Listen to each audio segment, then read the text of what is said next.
All right, guys, we're live. Let me go ahead and get this intro going for you guys so we can get ready to rock and roll.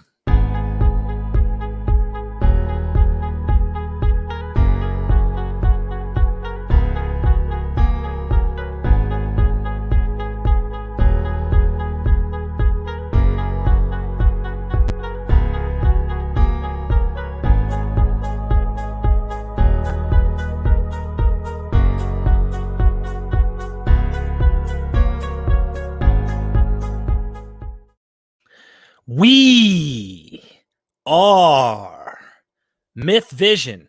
Welcome back to Myth Vision Podcast, guys. I'm live with you, Derek Lambert, this morning over here in North Carolina on the East Coast. Figure I'd bring some interesting news to you guys. But first, I want to let you guys know that the gentleman I'm going to be bringing on today, he is part of the Black community. I know he doesn't mind me saying this because it's super important you guys understand that we just had a discussion off air, and there's not many people who are awoke that are non-religious, that don't believe in the Bible, in the God of the Bible, if you will, that are presenting facts about the Bible critically. He's into many scholars that I'm into as well. We're going to be talking about the lost tribes of Israel. Where were they? Have they been found? Do we know where they're at? Have we got our finger on them? Or is it some mythological motif that's still going on and people are using it, damaging other people's lives, dividing humanity and such? And I really think that it's causing a headache among white communities, Black communities, you name it, in America as well as across the world. So I think you guys really should stay tuned and check this out because there's going to be information you've probably never heard before.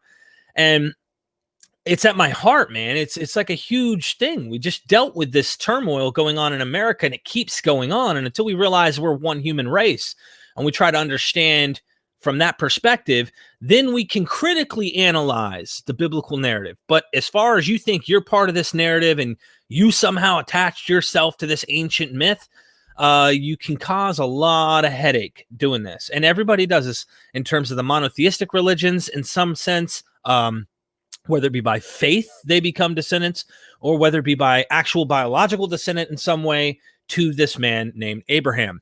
So with that being said, I'm going to go ahead and bring Brother Garfield on. How are you doing, my brother?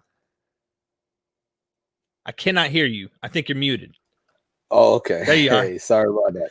Hey, how you doing? I'm doing good, man. I jumped on your live the other day. I want everybody to know that what you're going to present today isn't it's not like off the wall. This will be some scholarly content. You're going to go into source material. You've been on a hunt for the lost tribes of Israel for some time now, and living in New York, as your hat says, you see the Black Hebrew Israelites all the time. And before we get into that and touch on that, because it's not going to be the focus of the discussion, for everybody watching, he's going to mention this. He's going to talk about this because this is his people. These are his friends. These are his families. These are people he is members he bumps into on a daily that he's trying to wake up, if you will. He's trying to help them realize, hey, man, like you're applying something that doesn't apply to you. I want to give one example. I was watching a YouTube channel called Soft White Underbelly, and the gentleman was interviewing a Ku Klux Klan member. Now, I know this gets right into the race tension. It's gotta, man. It's gotta, because people need to educate themselves on the actual sources, the real facts of what was going on before they can wake up and realize, I don't connect to this. This isn't about me. But anyway, the man was being interviewed dressed in purple with his freaking wizard hat and the whole nine. And he said, well, what got you into this? And he said, I was, he's born in the South. The rebel flag is a common thing. He says, I was never racist. But he said, I was in Walmart and this white man walked up to me and said, you should be proud of who you are. Handed him a pamphlet. Said, come see me on Saturday here. We're going to be a bunch of our family members, man. We love the rebel flag and we love our heritage and blah, blah, blah. So he showed up on that Saturday. And when he did, he heard a man preaching from the Bible using Hebrew scriptures, Old Testament text, talking about how you should stick to your own kind and how God ordained this, going to Ezra and Nehemiah and these type of ethnic-centric, ideas that are biblical. He said, man, I never heard that before in church. They didn't preach this. And so I knew it was the truth because everybody thinks the Bible is the truth. When you're a fundamentalist or you come from a Christian background, the word of God is the truth and what it says is true. So he said, I then knew what this man was saying was the truth, and he became a Ku Klux Klan member because the Bible taught to try and remain ethnically separated and to stick to your own kind. I guess the preacher probably sounded a lot better than I just did by saying that. And he ended up becoming a Ku Klux Klan member. Then I saw last night on Pine Creek Doug's show, someone either they're trolling or they really were BHI, Black Hebrew Israelite. And they called him an Edomite. They said, you're going to be my slave one day, that we're the chosen race, and that you guys by default, and there's nothing you can do about it, are going to be my slave. Anyway, I wanted to hit the freaking jugular, man. I wanted to get the worst of it out right now and just say, once you understand some of these things that Garfield's going to bring to the table, you can look through this and maybe help wake other people up. So make sure you guys subscribe to his channel, Dagger Squad. Here is the link, and I'm posting the link here, guys. It's in the comment section. Make sure you guys subscribe to his channel. Check out his material. You guys can help him out. I think he's got ways you can help fund what he's doing, things like that. And I will shut up with that, Garfield. I just had to get that out of the way, brother. All right, cool. Hey, first, let me just say thanks for having me on, by the way, on your channel. We've known each other for a while, and we run in the same circles. It's just that you just happen to be a white guy and I happen to be a black guy. And it seems like we have the same battles. You have a battle in your community that is just crazy, and I have a battle in my community which is just crazy.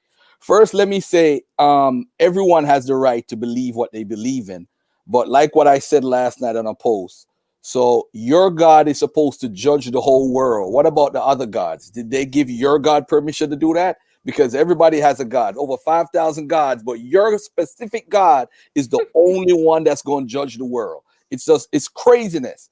But what happened is these religions, these beliefs help in structuring you and you growing up. Most of us are ex-Bible believers, by the way. It's not that we hate the Bible. We want people in general to have more knowledge of the Bible using history, archaeology, anthropology, linguistics, genetics, and so forth. So now, let me just get this out of the way about the Edomites, by the way, right away. Two things I'm going to talk about. I'm going to talk about the Song of Deborah, and I'm going to talk about the instances where Yahweh. Isn't it kind of crazy? I'm going to say this at the end of this segment, by the way, that the only people who mention Yahweh in Egypt were the Edomites. Isn't that pretty interesting?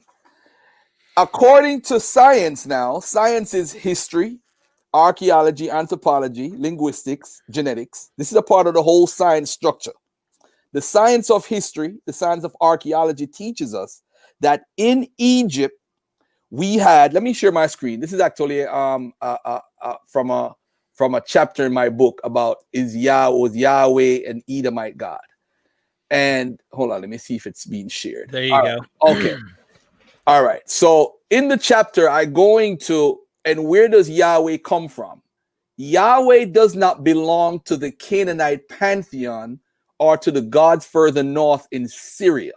The oldest record we find of Yahweh is with the Egyptians, called the Shasu, appearing Egyptian record from 1500 to 1100 BCE. That's for those who deal with that type of dating. I'm not going to debate about how people date, but let's just work with that for now because that's what the consensus is, right? So you're saying from 1500 BC to 1100 BC, we find a people referring to Yahweh. Okay, where do these people come from? Let's take a look. They receive a negative description, often characterized as robbers and brigands. This is from Donald P. Renford's book, Egypt, Canaan, and Israel, 1992, page 278. According to the Egyptians, the Shasu lived in Edom and the Negev, which the records term as the land of the Shasu. The Shasu tribes of Edom, located in Edom or the Negev, and Seir with the Shasu clans. This is very interesting. In the mountainous regions in Edom, sometimes Egyptians allowed Shasu tribes to cross their border to water their cattle in their delta regions of Egypt.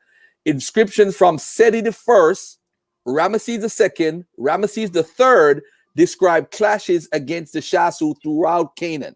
The annals of Ramesses II record that the Shasu were spies for the Hittites during the Battle of Kadesh. All right. Now, where do we find the documentation? The documentation in Ramesses II says the land of the Shasu of Yahweh, a clear reference to the name of the Israelite God Yahweh. Again, the reference is referred in Donald Redford's book, 1992, page 273. Yahweh worship was not documented anywhere else before this on historical record. So, ladies and gentlemen, if Yahweh was the God of Abraham, Isaac, and Jacob, supposedly these people who existed, they come into Egypt. There's no reference. The Hyksos don't worship Yahweh. The people who are from Canaan don't worship Yahweh, which is very suspicious, because if we have the idea that the Canaanites are Israelites, how is it that these Canaan folks that come into Egypt don't mention Yahweh? This is the ultimate dagger for the black Hebrew Israelites. The only people that worship Yahweh are the Edomites, who they call the white man. So your God comes from the quote unquote white man that you say the Edomites are. But let's look at the scriptures and what the scripture says. Before I do that, Yahweh worship was not documented anywhere else before this on the historical record, and this was outside of Canaan, later known as Israel. Edom and Seir are considered geographic locations that connect to Yahweh's provenance in the biblical text. What is the evidence, Garfield? Deuteronomy 33, 1 and 2. And this is the blessing wherewith Moses, the man of God, blessed the children of Israel before his death. And he said, the Lord came from Sinai and rose up from Seir unto them. So that's one piece of evidence right there. He shined forth from Mount Paran, and he came with 10,000 of saints from his right hand, went to fiery law for them. Now let's go to Judges 5, verses 4 and 5. The Lord, when thou wentest out of Seir, again, the Lord, of course, this is transliterated out of the Hebrew, which means Yahweh, when thou wentest out of Seir, when thou marchest out of the field of Edom, the earth trembled and the heavens dropped, the clouds also drop water. Judges, by the way, is a song, and I'm going to get into the song of Deborah in a second. The mountains melted from before the Lord, even that Sinai from before the Lord God of Israel. So now let's go to Habakkuk. This is now a dream by Habakkuk. God came from Teman and the Holy One from Mount Paran. God came from Teman. How could God come from anywhere, first of all? But this is what the writers are doing. They're giving you clues. God, because I was in the Nation of Islam, so we used to teach that God is a man and God came from Teman. But Teman, ladies and gentlemen, is in Edom, the same place they call the white man. So by default, you might be worshiping a white man God, but it gets even deeper though. This is your biblical text, and some of them only go by biblical text. But for those who are interested in archaeology and history and anthropology and science, let's look at what those records say. Now, the geographical term Teman means south, and it is used to designate Edom, both east and west in the Negev of the Arabia. Yahweh's links to Teman also appear at the Kuntalet Arjud in northern Sinai. A 9th century BC inscription found there further emphasizes Yahweh's southern character. It reads, I bless you by Yahweh of Teman and by his Asherah. This is very important now. And by the way, he's married. Exactly. Scholars have no way of knowing if the Israel of the Merneptah stele were worshippers of Yahweh. The Israel of the Merneptah stele has not provided clear evidence to show they worship Yahweh. The god El and not Yahweh is considered the original God of Israel, because of course the theophoric name Israel, not Israel, Israel. El. So El is the God of the Israelites. Brother Yahweh, we got, or brother Yahweh, brother Garfield. I'm over here trying to say El. Question. So the Ugaritic tablets don't mention Yahweh. Do you know if the Ugaritic tablets mention Yahweh? I doubt they do. Isn't this? Do they? It does. The Ugaritic tablet does mention a Yah, but it's not the same Yahweh that we know of. Okay, so this might be a previous. That's a linguistic conversation that I am not equipped to have because I'm not a linguist, so I won't even delve into that. But based on the scholarship around the Yahweh, I used to 8 years ago push that Yahweh was in the Ugaritic tablets. I have to ask you this. I have to ask you to do this for a critical scholar or for a critical audience, because a lot of people watching this, you know what I'm saying? They're not they're not dummies, right? They've read a lot. They need to know a little bit of who you study. Mention some of the scholars that you're behind in terms of what you do to research real quick before we go any further. And by the way, guys, I think he's reading from his book that's coming out sometime. So be on the lookout. I'll be putting that in the description, and we'll probably do another video to promote it so people can buy it and read what you've written. But who are some of the scholars before we go any further? Because I think it's important they understand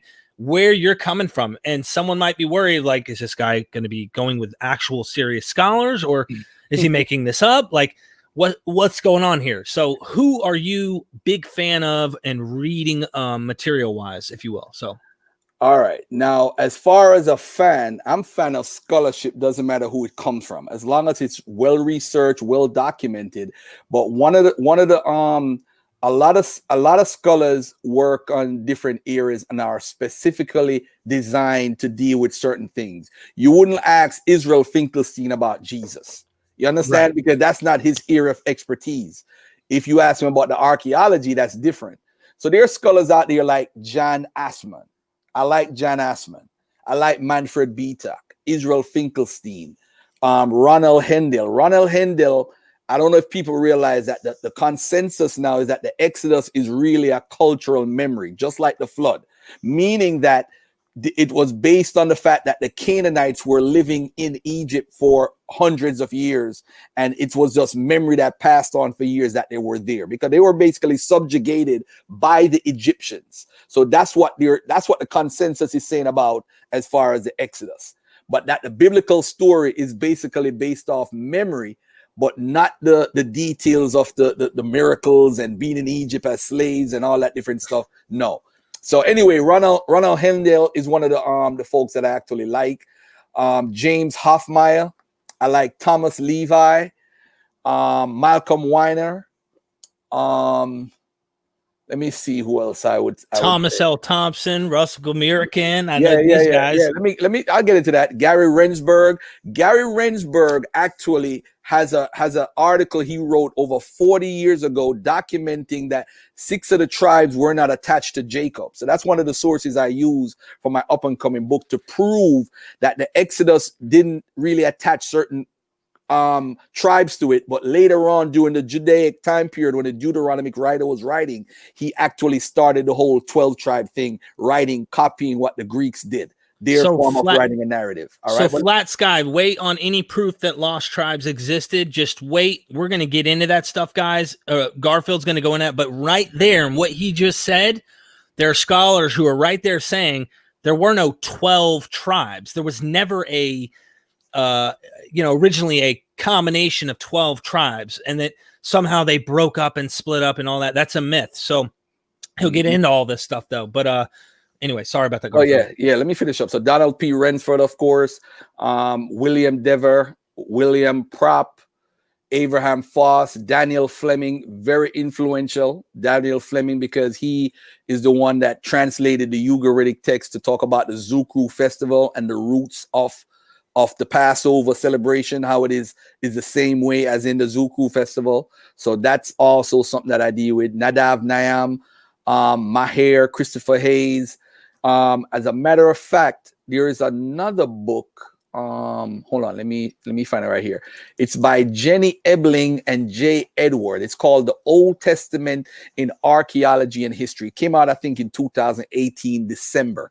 It is one of the most recent books on archaeology, and I suggest everyone to get this book because it catches you up on what's available now. You're talking about Mark Elliott, Victor Matthews, again, William Dever, Kay Knoll, Jill Baker, J. Edward Wright, Mark Elliott, Jay DeSell, Paul Flesher, Ann Killebrew.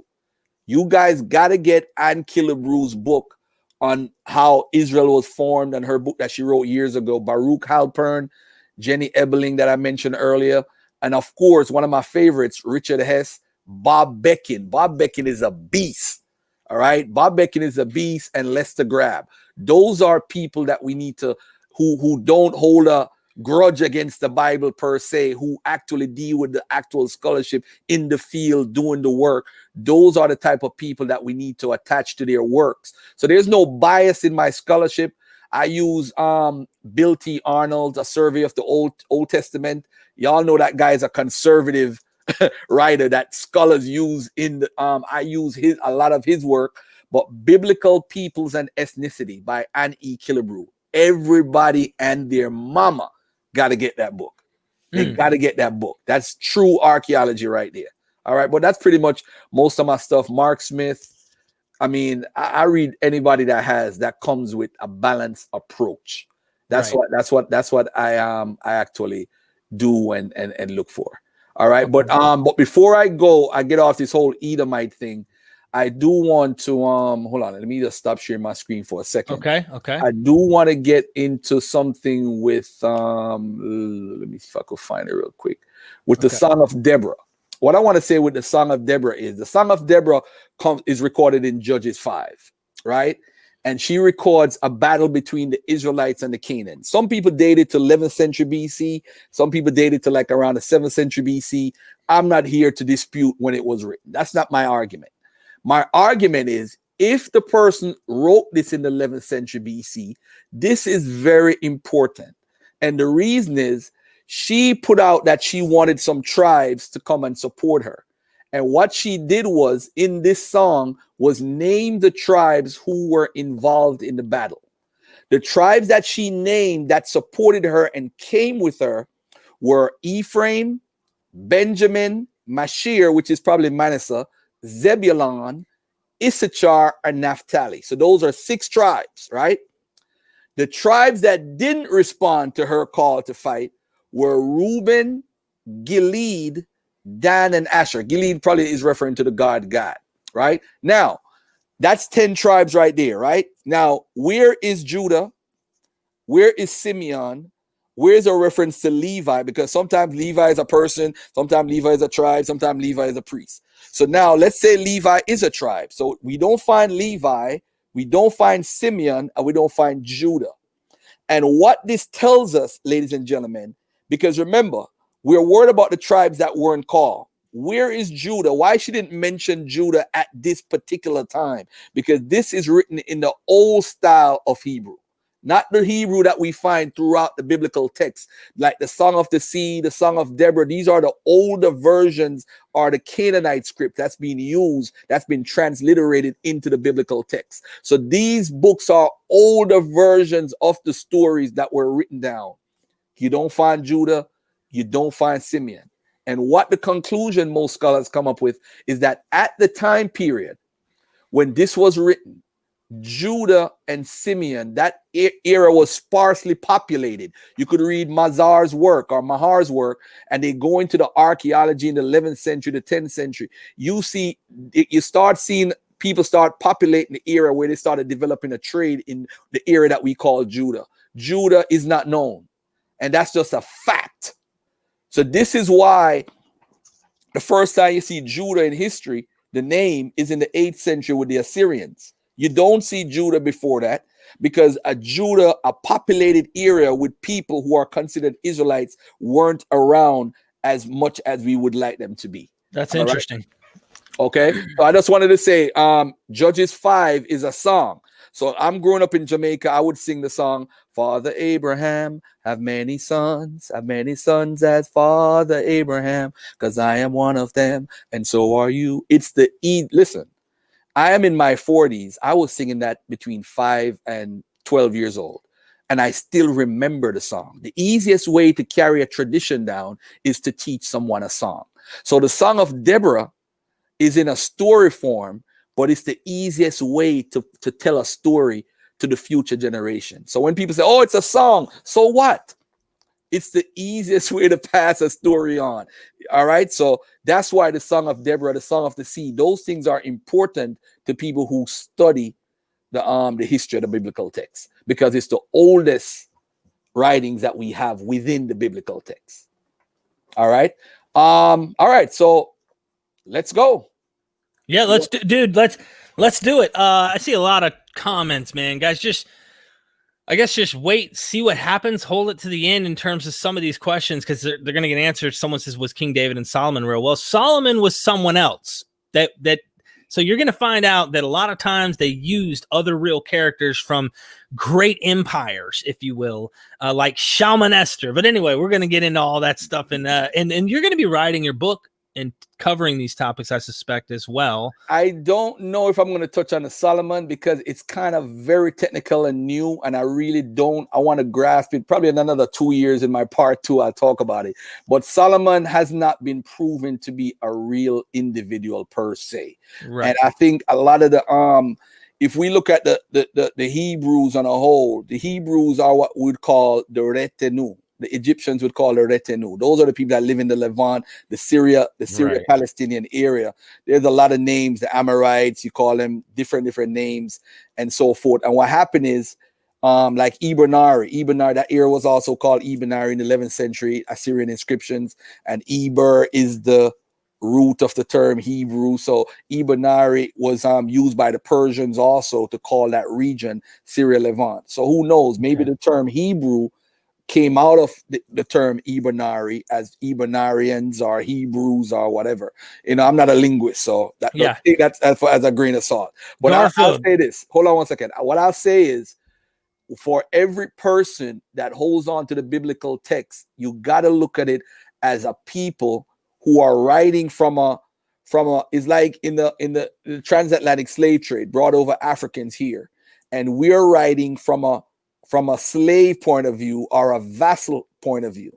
You're not the kingdom, but all of a sudden you write that you were the person that was in charge of the slave trade. You know, so you're writing from a powerful point of view, and then say, hey, the reason why this happened to us is because we didn't follow Yah, we didn't follow the rules. So it's really a captivating story, the Bible, when you look at it.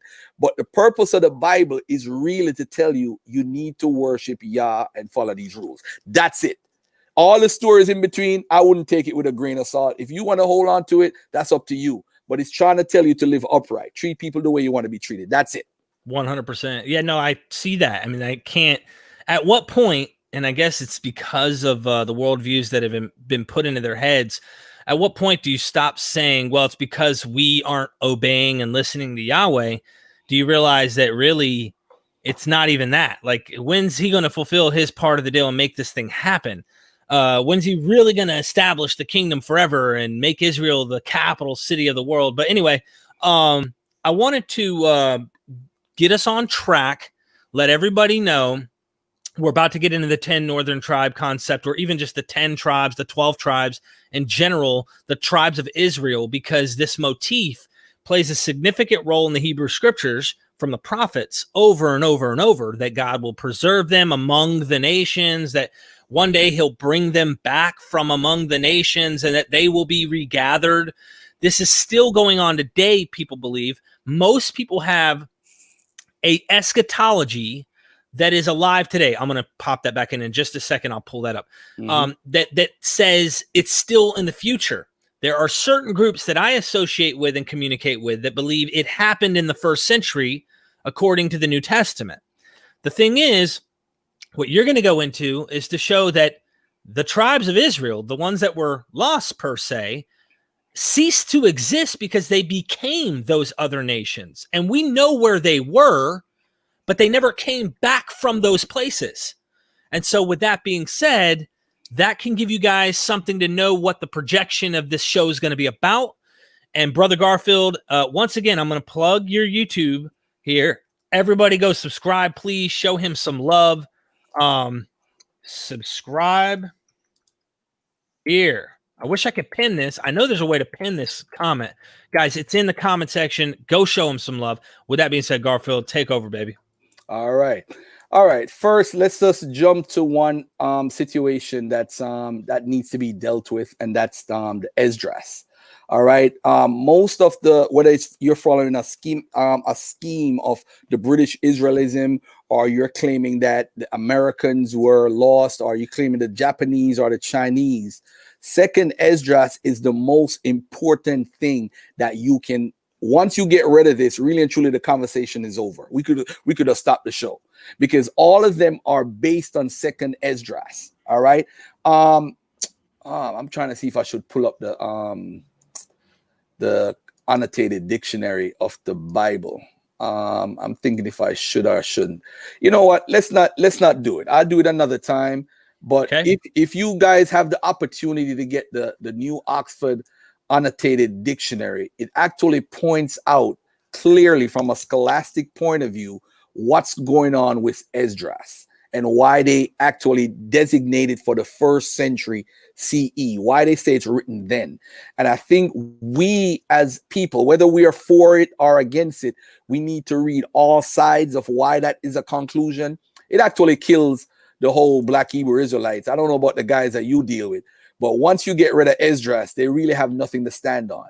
But there's something else that they stand on that I'm going to bring out today, which is Ephraim and Manasseh. I'm going to just deal with one. I might deal with two today, depending on the time periods. I'm going to show and prove that Ephraim and Manasseh are attached to Joseph to make an attachment to Egypt, to show them coming out of Egypt, because they actually didn't go into Egypt. I'm going to show and prove that. So that would kill. I don't know which one is Ephraim, if it's the United States or Great Britain, but Ephraim and Manasseh, for the British Israelism guy, you're dead today. That's going to be dead in the water. That's going to be done with. There's not going to be an opportunity for them to come back from this, because it's going to put that whole understanding in a bottle. It's just gonna throw it out. So for those who believe, this is your opportunity to see something that has nothing to do with belief. It has to do with the information that's on hand. All right. So first, let's take a look at what it says in 2nd Esdras. Let's start off. These are the 9 tribes that were taken away from their own land into exile in the days of King Uzziah, whom Shalmaneser, king of the Assyrians, made captives. He took them across the river Euphrates, and they were taken into another land. But they formed this plan for themselves, that they would leave the multitude of the nations and go to a more distant region where no human beings had ever lived. So that there at least they might keep their statutes that they had not kept in their own land. Now, this is very important for anybody that's watching. Where no human beings had ever lived. Ladies and gentlemen, no human being has ever lived on Mars. No human being has ever lived on Pluto or Neptune.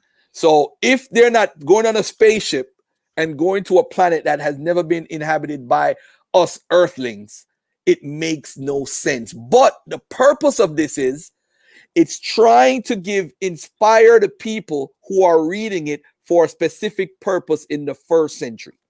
That's what it is for. It's inspiration, because guess what? You just got beat up by the Romans, and you need something to say, hey, you know what? We still have something to live for, although the temple has been destroyed again. So Esdras serves a purpose. It serves a purpose for the people who are reading it at the time. And let's look at this again now. And they went up in by the narrow passages of the Euphrates River, for at that time the Most High performed signs for them, and stopped the channels of the river until they had crossed over. Though through that region there was a long way to go, a journey of a year and a half, and that country is called Arzareth. So ask yourself this question logically. Take your belief out for a second. Arzareth is a place in 1st century AD that nobody ever lived before. Nobody ever lived there. Now let's look at the populations of the earth. In North America, South America, we've had people here from 13,000, 15,000 years ago confirmed, maybe even earlier. We just haven't found that archaeology yet or anthropology to back it up. But we do have records that Native Americans have been here. A matter of fact, if you study the British records, they found some archaeology that goes way, way back, showing that people lived in Britain thousands of years ago. People lived in the Americas thousands of years ago, North America thousands of years ago, Europe thousands of years ago, Asia, North, South, East, West, all over the world, New Zealand, the Sentinel Island. People have lived every single where, even Jamaica, where I'm from. People were there thousands of years ago, family. There's nowhere on the planet Earth that there was no one living. So this makes no sense.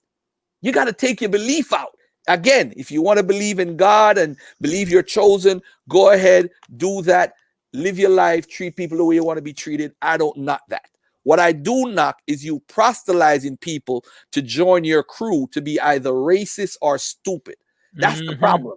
All right. So now let's look at the word Arzareth for a minute. It's not an actual place name, but it's instead a corruption of two Hebrew words, Eretz, Aheret, which simply means another land. Let me repeat that again. Arzareth is a corruption of two Hebrew words, Eretz, Aheret, which simply means another land. Therefore, there are several major questions to address. How did the deportations actually happen? Who was specifically responsible?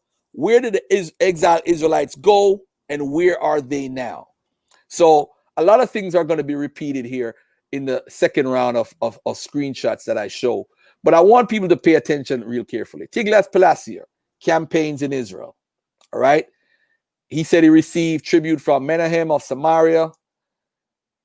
Then he received gold and so forth. I'm just going to go through this part real fast. 2 Kings 15, 27 to 29. Tiglath-Pileser of Assyria came and captured Ijon, Abel Beth Makkah. And by the way, this word Abel Beth Makkah, if you know the root of the genealogy of Manasseh, this is a particular woman, either his wife or his daughter, named Makkah. You could tell because the name is actually an Aramean name, showing Manasseh was attached to the people in that region. The Manasseh is connected to what we would say the Arameans, showing all the women in the lineage are Aramean women. The daughters are Aramean women. All their names are. And what the story is telling us is that they're living in the land in First Chronicles verses chapter 7, between probably verse 7 and 14, or 14 and 19. It is telling us that Manasseh is connected with the Arameans.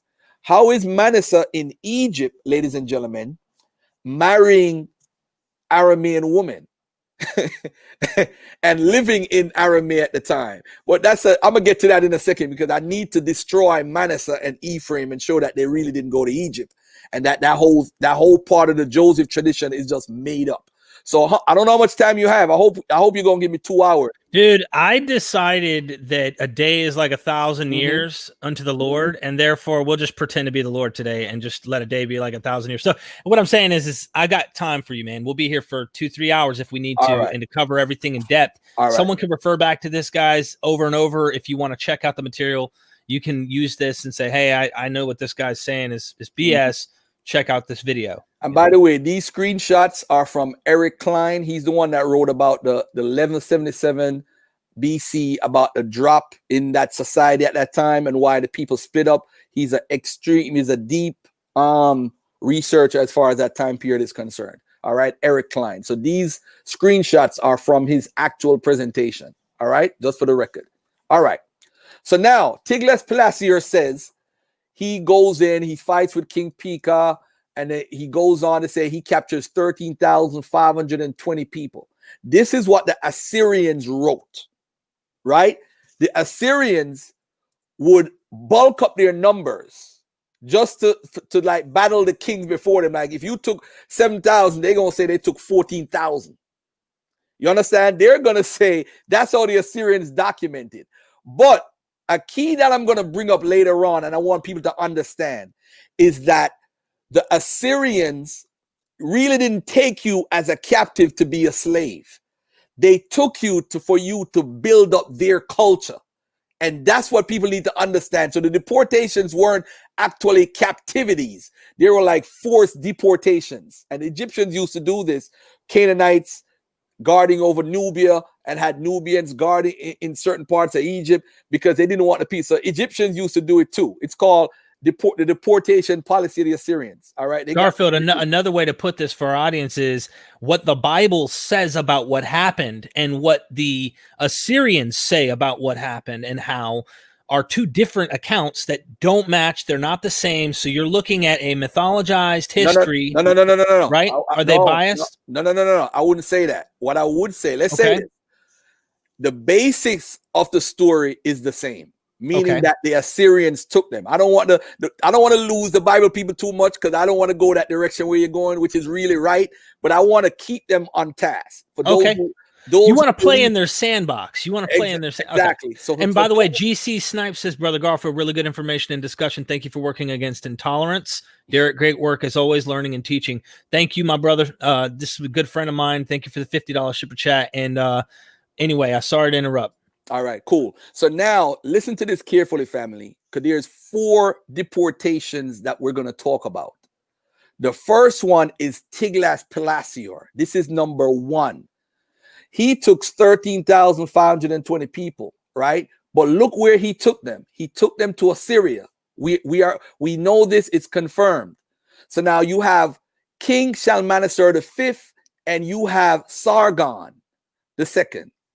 So those two that's the second deportation. So now we look at in the 12th year of King Ahaz of Judah, Shea, the son of Elah, began to reign in Samaria over Israel. He reigned for 9 years. He did what was evil in the sight of the Lord. So the writer is trying to say, this is why this is happening. He did even this is the theological spin on it now.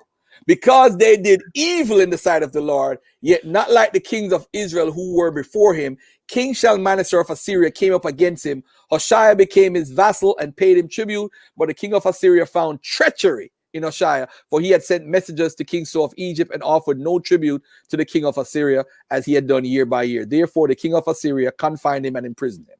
All right. So now we move on. So now they start coming in now. 2 Kings 17:5-6 said he carried the Israelites away to Assyria. And by the way, in the records of the Assyrians, they don't put Israelites. They put the people from Samaria. And how do we know? In the second slides that I show, I'm going to come back to that point and show you they call them Samarians. So when they're documenting them in the army and places, they call them Samarians. All right? Just for the record. All right. So this is where they went.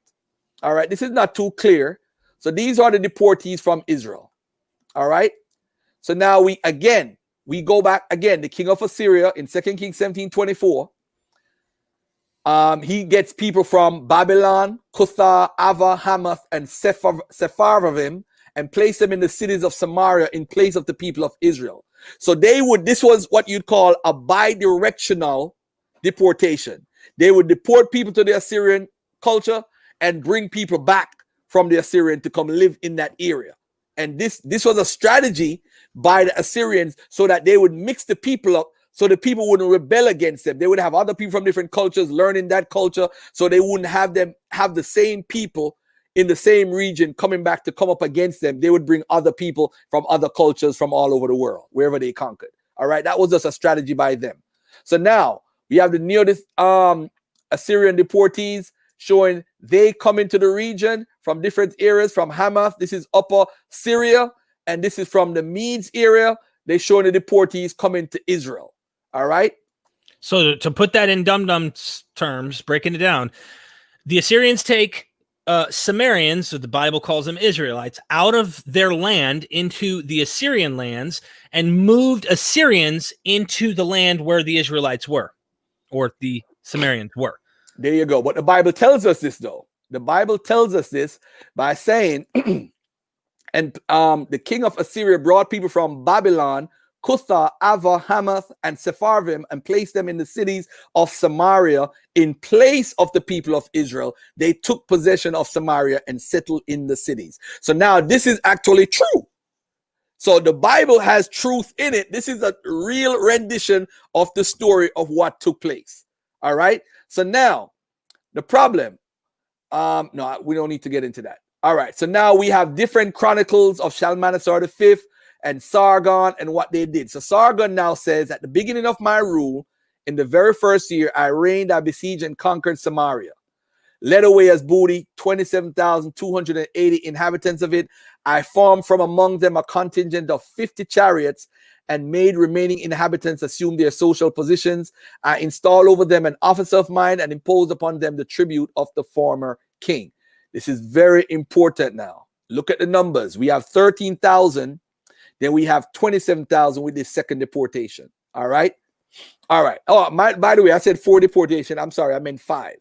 All right. All right.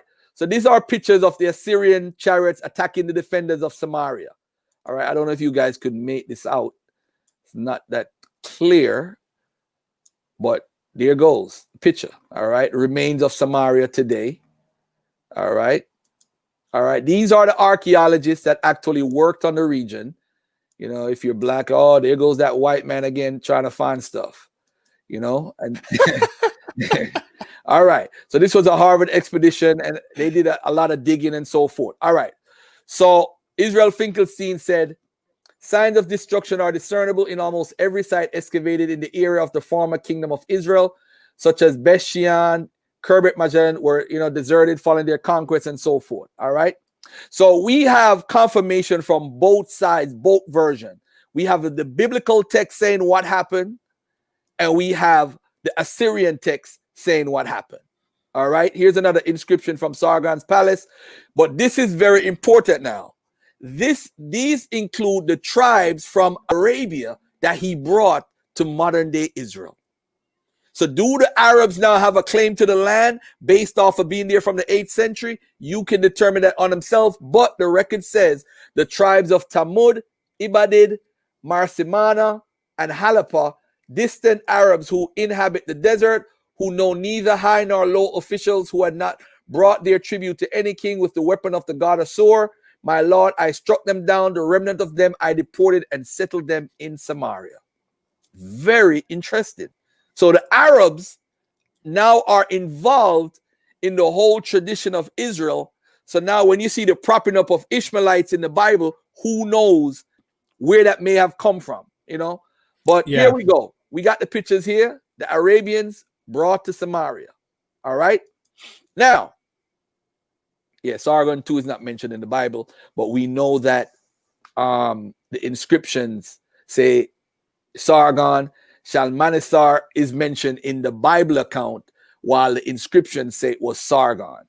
You know what I'm saying? Did Sargon II claim credit for something that his immediate predecessor actually did, or did the Bible get its facts mixed up? I'm not going to get into that right now. All right. All right. So now Eric Klein points out 3 hypotheses of what really may have happened and so forth. I think it's pretty much clear. The Assyrians took the folks that were living in Israel and took them back to areas that they control. There's no doubt about it in my mind what happened. This was a tactic done for anybody who's watching. This was a tactic that was done often by ruling class civilizations like Rome and others. They would divide. That way they didn't have rebellions on their hands. They would oftentimes divide ethnicities or the groups of tribes and whatnot. But another thing to keep in mind, guys, while you hear Garfield talk about this, is gods are attached to lands. So now you have people in a land, which in that now forces them to honor the deity of that land. The god is attached to that land. And now Israelites, or Sumerians, if you will, that are deported away are being forced to have to worship other gods. In fact, there's a place in the Bible where David is being forced to run from Saul. And he says, you're making me have to worship other gods. Like, you're forcing me to have to honor and worship other gods in other lands because Yahweh only dwelled with his land. And of course, later that development changes where God becomes universal and bigger and all that. But he's still the God of Israel. Anyway, I just want people to kind of keep that in mind while you do what you're doing. Yeah, and by the way, too, when the people came into the people from Assyria's culture that they brought in came into Israel, remember they were worshiping, some trying to worship a god, and the lions came in and almost eat them off. So they had to get a priest who they had shipped off to come back and teach them how to worship the God of the land. So that actually confirms your theory or what you just said as factual. All right. Now, but what about the 10 lost tribes, family?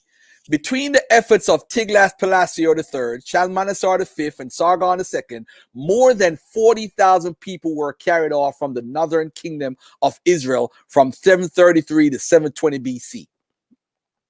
13,500 by Tiglath-Pileser, 27,200 by Sargon II. However, archaeological surveys indicate that between 222,000 and 350,000 inhabitants were living in the northern kingdom of Israel at that time. Therefore, the population of the northern kingdom of Israel would not have been decimated by the Neo-Assyrians if they only carried off approximately 40,000 people over a period of about 14 years. Surveys and excavation indicate that the population of Jerusalem suddenly increased from about 1,000 to 15,000 inhabitants, while the population of Judah grew about 40,000 to around 120,000 during the last decades of the 8th century BC. Most archaeologists suspect that this sudden expansion has everything to do with the collapse of the northern kingdom of Israel and the sudden influx of large numbers of refugees into the southern kingdom of Judah. Garfield, real quick pause right there because I've got a super chat. Constellation Pegasus, thank you for the $4.99. Can links be given for the Assyrian accounts? Yes. You want to get to those later? Do you have them now, or no? What I'm going to do is the other presentation. I'm just going to put that whole link in the chat because that's a whole presentation by a scholar. So I'll just put that in the chat and everybody could look at that one. All right. Thank you so much. Yeah, this is from Eric Klein's presentation on. He did it through Bible archaeology. So I don't have the direct link for this, but you have to actually be a member to get the links for this one. All right. But the other one is kind of cuter. So y'all would like the other one. All right. So anyway, distribution of Israelites after 720 BC. If the population is 220,000, and by the way, how do we get a population number? Because remember, 2 Samuel 9:24-9 says over 800,000 men, able men, was there. That didn't count the elderly, it didn't count the kids, and it didn't count the women. So if you want, you could say it's 1.6 million was living in the area. But I'll work with what archaeology and anthropology says. All right. So for those who are Bible believers, it actually is a bigger figure. So if you want to go, if you want to go to 1.6 million and 40,000 were taken, you know there's not. Come on, there's nobody lost, man. Cut it out. But anyway, let's say it's 220,000. 100,000 remained in Samaria. 40,000 were exiled and 80,000 fled to Judah. That's if it's 220,000. If it's 350,000, 230,000 remained in Samaria, 40,000 went to exile, 80,000 fled to Judah. So it puts us in a position where pretty much majority of the population stayed in the land. 66% stayed in the land. So there you have the majority of the people staying in the land. 40,000 fled. That doesn't comprise all the 10 tribes or all the people that live in the northern area. All right. Those who were carried off into exile in Assyria were most likely taken to the few specific locations given in the biblical account. In Hala, on the Habar, the river of Gozan, and the city of the Medes. All right. Now, the book of Tobit, that some of these guys, British Israelism and the Black Hebrew Israelites, they read the book of Tobit. This was written in between the 3rd century and 2nd century BCE. This book tells the story of Tobit, who in the days of King Shalmaneser of the Assyrians was taken into captivity from Sis, which is to the south of Kadesh, Naphtali in Upper Galilee. Above Asher toward the west and north of Fogar, I, Tobit, walked in the ways of truth and righteousness all the days of my life. I performed many acts of charity for my kindred and my people who had gone with me in exile to Nineveh in the land of the Assyrians. All right. So now we have a bunch of locations where the lost tribes may have been. North America, Japan, Central Asia, England, all these different places. Although perhaps as many as 20% of the inhabitants of the northern kingdom of Israel were carried off into exile, the vast majority of the so-called 10 lost tribes went either nowhere or south to Judah. In brief, the 10 lost tribes were never lost. We know exactly where they went. Some were carried off to Assyria, some fled to Judah, and the vast majority simply remained where they had always lived. Some of those who remained on the land intermarried with the new arrivals and became the Samaritans, known to us from both the Hebrew Bible and the New Testament. So let me ask you this, Garfield. We're at a good point here, and this might be jumping to conclusions, but for the ones that were deported, the 20% that we know were deported, and by the way, Dagger Squad, peace at Garfield Dagger Squad, Andre Blount. You got family here. So I want anyone who's watching. I saw Amadeus Radio, one of my friends who comments all the time on the videos.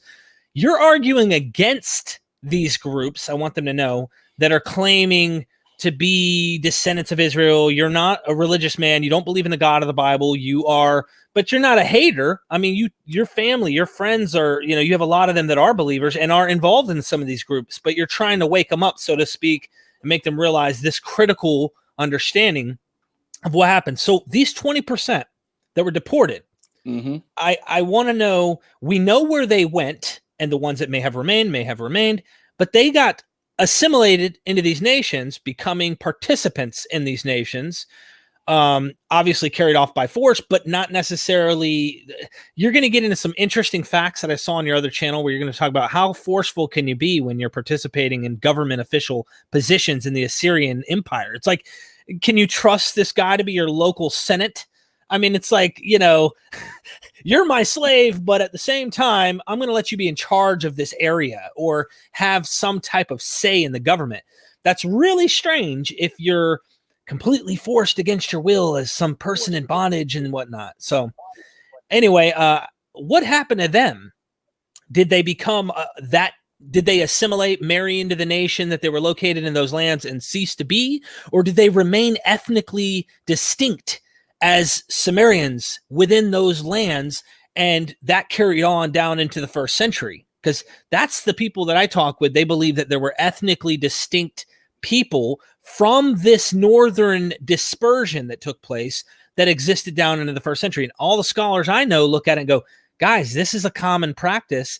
Empires captured people, split them up. Those people married into other people in the locale that they were relocated into and ceased to be the same distinct ethnic people they were, Israelites. So what are your thoughts? Do you agree with the scholars on that? Yeah, partially. I will say this, though, and we have to acknowledge something. Whoever accepted or converted to Judaism became someone a part of what's called a family of Hebrewisms or Yahwism. A version of Yahwism is, remember, in the northern kingdom, when you worshiped Yahweh, you were a part of a henotheistic, meaning that you acknowledge that other gods existed with power. You're a heno. You see, I'm more of a henotheistic type of guy. So that's why I said, how you going to depend on your God to judge the entire world when there's other gods that exist? I'm coming from a henotheistic point of view with that. But if you look at Ezra 4, and I'm going to bring it up later, you're going to see that some of the guys that returned to Judah were from the northern tribes that were deported by Esarhaddon. And what happened is those people said, hey, we used to worship Yah before, but pretty much not like this. They were henotheistic. So you had Yahweh and Ashtoreth and all this different stuff and different gods that they knew existed. But in the after exile, they became strictly monotheistic. So if you look at Isaiah 45, which is showing the Persian influence, you see, I am Yahweh, I am God, and no other God but me, something to that effect. So you see the writing started to change more of a monotheistic instead of a henotheistic. Because when you look at you look around Jerusalem, right? You had in Israel, you had over 3,000 Asherah, I call them voodoo dolls. You had Asherah. They used to worship Yahweh and Asherah. They used to carry around the little Asherah dolls and voodoo. I call them the voodoo dolls. And you find thousands of them around Jerusalem. Why would they be around Jerusalem if they were a monotheistic society? Right. So they were worshiping Yahweh and Asherah. And as soon as the Persians came in, you don't see Asherah no more.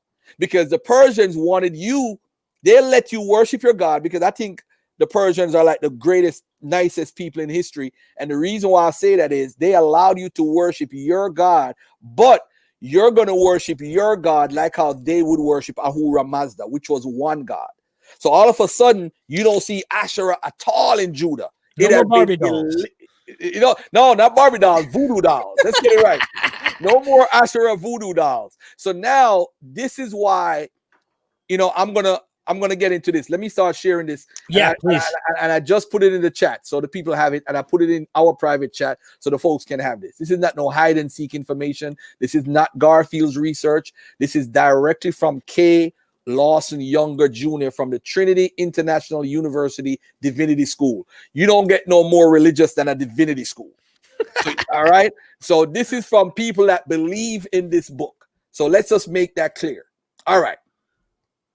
Let's just look at part one. We're looking at, and this, all of this is going to answer your question because these are the actual primaries. That's going to show you exactly where they went. If you know where they went, I don't need to argue the guy about, hey, we are the people here in North America or we are the people here. We already answered the question about Arzareth. Arzareth is two words that is basically, Arzareth is two words, which means another land. And what happened is they use that to say Arzareth means America. People lived in America, family. People lived in North America, South America. People lived all over. All right, but let's look at these primaries. So, and then I'm going to go through this, and then what I'm going to do is I already talked about two deportations. The two deportations, I hope you guys are paying attention, is on the Tiglath-Pileser, and the second one is on the Shalmaneser V, according to the Bible, and Sargon II. That's the two deportations we did so far from the Northern Kingdom. All right. There are more deportations from the Northern Kingdom, which I'm going to talk about because I'm going to pull the scriptures up so we could read it together. All right. All right. So now we have the Israelites and Judahites in the Assyrian sources. The Israelite deportations. We're talking again about the Assyrian kings who deported them. So we're just going to gloss through this. This is just a recap of what I just did. All right. So this is a map of where the people rule and so forth. This is a list of captives from the primary stuff. Giza, we see them attacking. We see them doing all this stuff, showing how Israelites were captured. The evidence from Lower Galilee seems to indicate that this was a unidirectional deportation, which was the first one by Tiglath-Pileser. This is a map of Israel. If you look at where they took people from, you see the numbers and what they documented. All right, this is where they ruled and where they controlled. At Sidon, so you see they're coming down further. The older it gets, you see they start coming down into areas. All right. Now, Shalmaneser V, Babylonian, he's documented in the Babylonian Chronicles. We already went through this already, 27,000 by Sargon II. All right. Bidirectional, both directions. So that means this is where exactly the Israelites went. Right here. Gozan. They went to Hala, which is in Nineveh. They went to Har over here, near going towards Iran. So we know exactly where they went. So the Israelites were deported to three locations: Hala, Gozan, and the city of Medes. Medes were deported to the southern Levant. You could see Tel Jemi Astrakhan showing the Persians coming there. And by the way, too, I've never looked into this, but these people that were coming from this direction, maybe the Persian influence could have come in from that time period. Who knows? With the Medes. Who knows? All right. Then you have, but then again, to the Persians didn't control the Medes at that time. So let me just scratch that. That was 550 BC. All right. So now we know exactly where they were taken. All right. Now, the identification of Hebrew persons in Neo-Assyrian sources. Now, this is the part that's very important to me and to what Derek is trying to tell everybody that he asked about. How do you trace Israelites in the Assyrian cuneiform record? Assyrian reliefs may give hints as to ethnicity through particular clothing. The ethnicon Samarian is used, a personal name, and so forth, or a Yahwistic name. All right. First component, second component. They're breaking down how the words are in the language. So Bana Yahu, Yahweh built or created. This is a Yahwistic name. So then you connect the person because that means he's a worshiper of Yahweh. It's a theophoric name. So you connect that person to the Israelites that went to the region. Israelites in Neo-Assyrian sources. The types of deportees: those who received preferred or at least reasonable treatment, those who received hardship and bare subsistence. Most of these people that are coming to Assyria are taken. Ladies and gentlemen, look at this. they're taking people that's going to have an impact. Let me say it again. Those that are going to have an impact on the society. You got to remember that. By the individual deportees' prior status and skills as these match the needs for the Assyrian administration. So they weren't going to be slaves, like enslaving them. Assyrian release give evidence of the filtering process. Look at this. This is very key. Assyrian release give evidence of the filtering process. So those who were in agriculture, those who were in who were builders, those who were farmers, they had it filtered out who the people they were taking. I don't care if you want to come. You're going to rock with us. You're going to join my army. You're going to do that. All right? Emotional. To put it easy, Garfield, you're saying if they have, if they're skilled in something, if they're good at something, and the Empire saw that was needed, they wanted them. Like we have Uncle Sam wanting to recruit the best of the best for the army. You know, they don't just want anybody. They want to get the best of the best, or special forces, or some high up special ops type thing. But it's a bad example. The point is, if they're able to contribute in a good way to the society, they have a skill set that they looked at and wanted, not just some typical nobodies that didn't really have something to offer, then those are the guys they're looking for, is the ones that can bring something to the table, correct?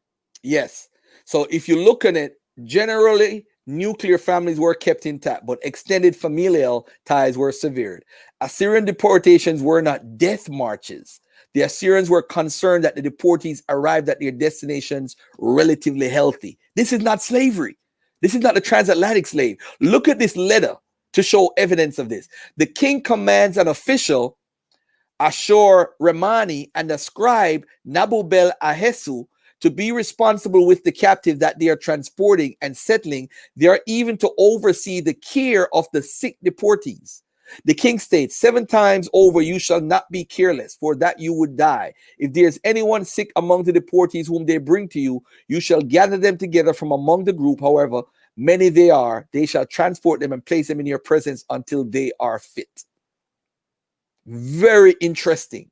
So this is not putting you in a bunch of ships and have you in holes and all that stuff. And again, this is where they took them. I want to drive this point home. We know where they took them. All right. Those deportees who receive preferred or at least reasonable treatment, military personnel, we find Israelite auxiliary troops, summary in inscription 4, Sargon 2, remember what I said? Samarian charioteers, the horseless that I showed above earlier, the primary. Individuals impelled by Yahweh, a chariot driver. Yahweh is my help, a cohort commander. Azirayahu, a bodyguard from Nineveh, a bodyguard. They're holding positions. Ahiyahu, Yahweh is my brother. He's an archer for the army. That's funny. So this is the horseless that shows their names. The primary, if anybody in the audience could read the cuneiform. And I got a buddy who can actually. So ladies and gentlemen, let's look at this now. Some more officials. Palace personnel, Nimrod, from the Nimrod wine list. You have Yahweh is my light, the chief of accounts from Guzana. This is a Hebrew or an Israelite who is the chief of accounts. So that means he was good with money and putting accounts together. So I want this guy to be my chief, because that's what he used to do when he was in Israel, in Samaria. My deliverance is Yahweh, the servant of Neriyahu.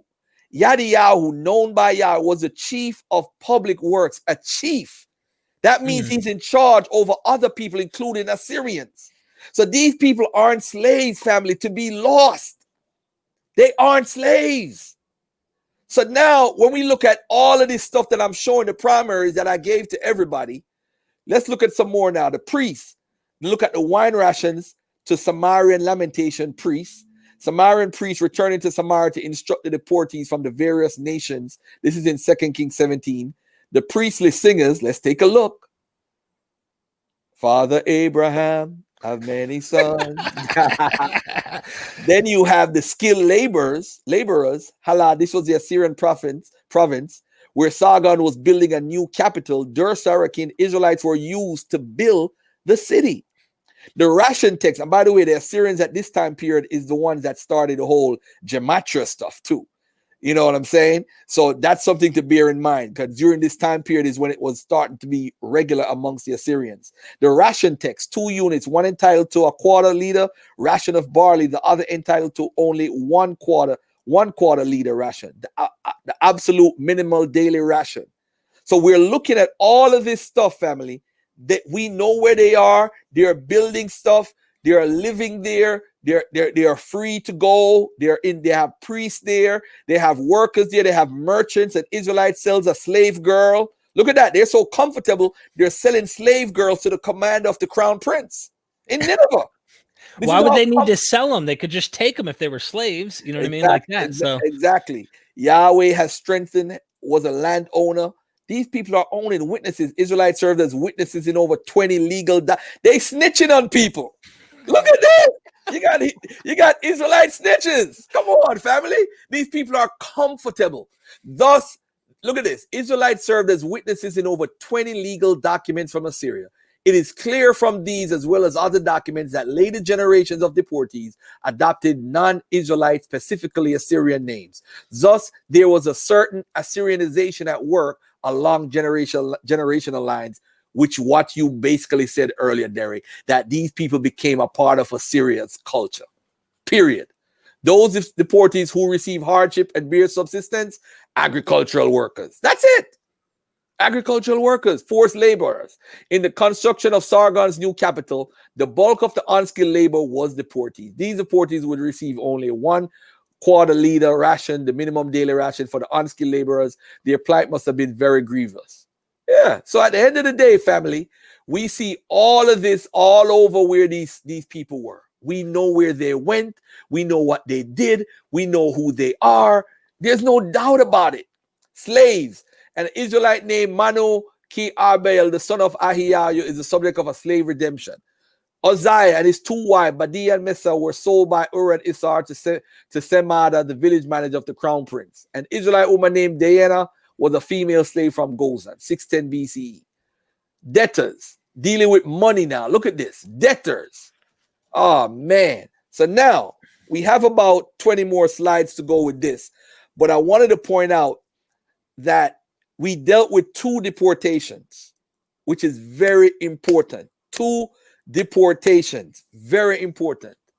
We're going to deal with some more deportations now. A tablet dated to 660 BC records the debt incurred by Atar Suri, who received from Adonijah 3 homers of wheat measured by the Judahite seal.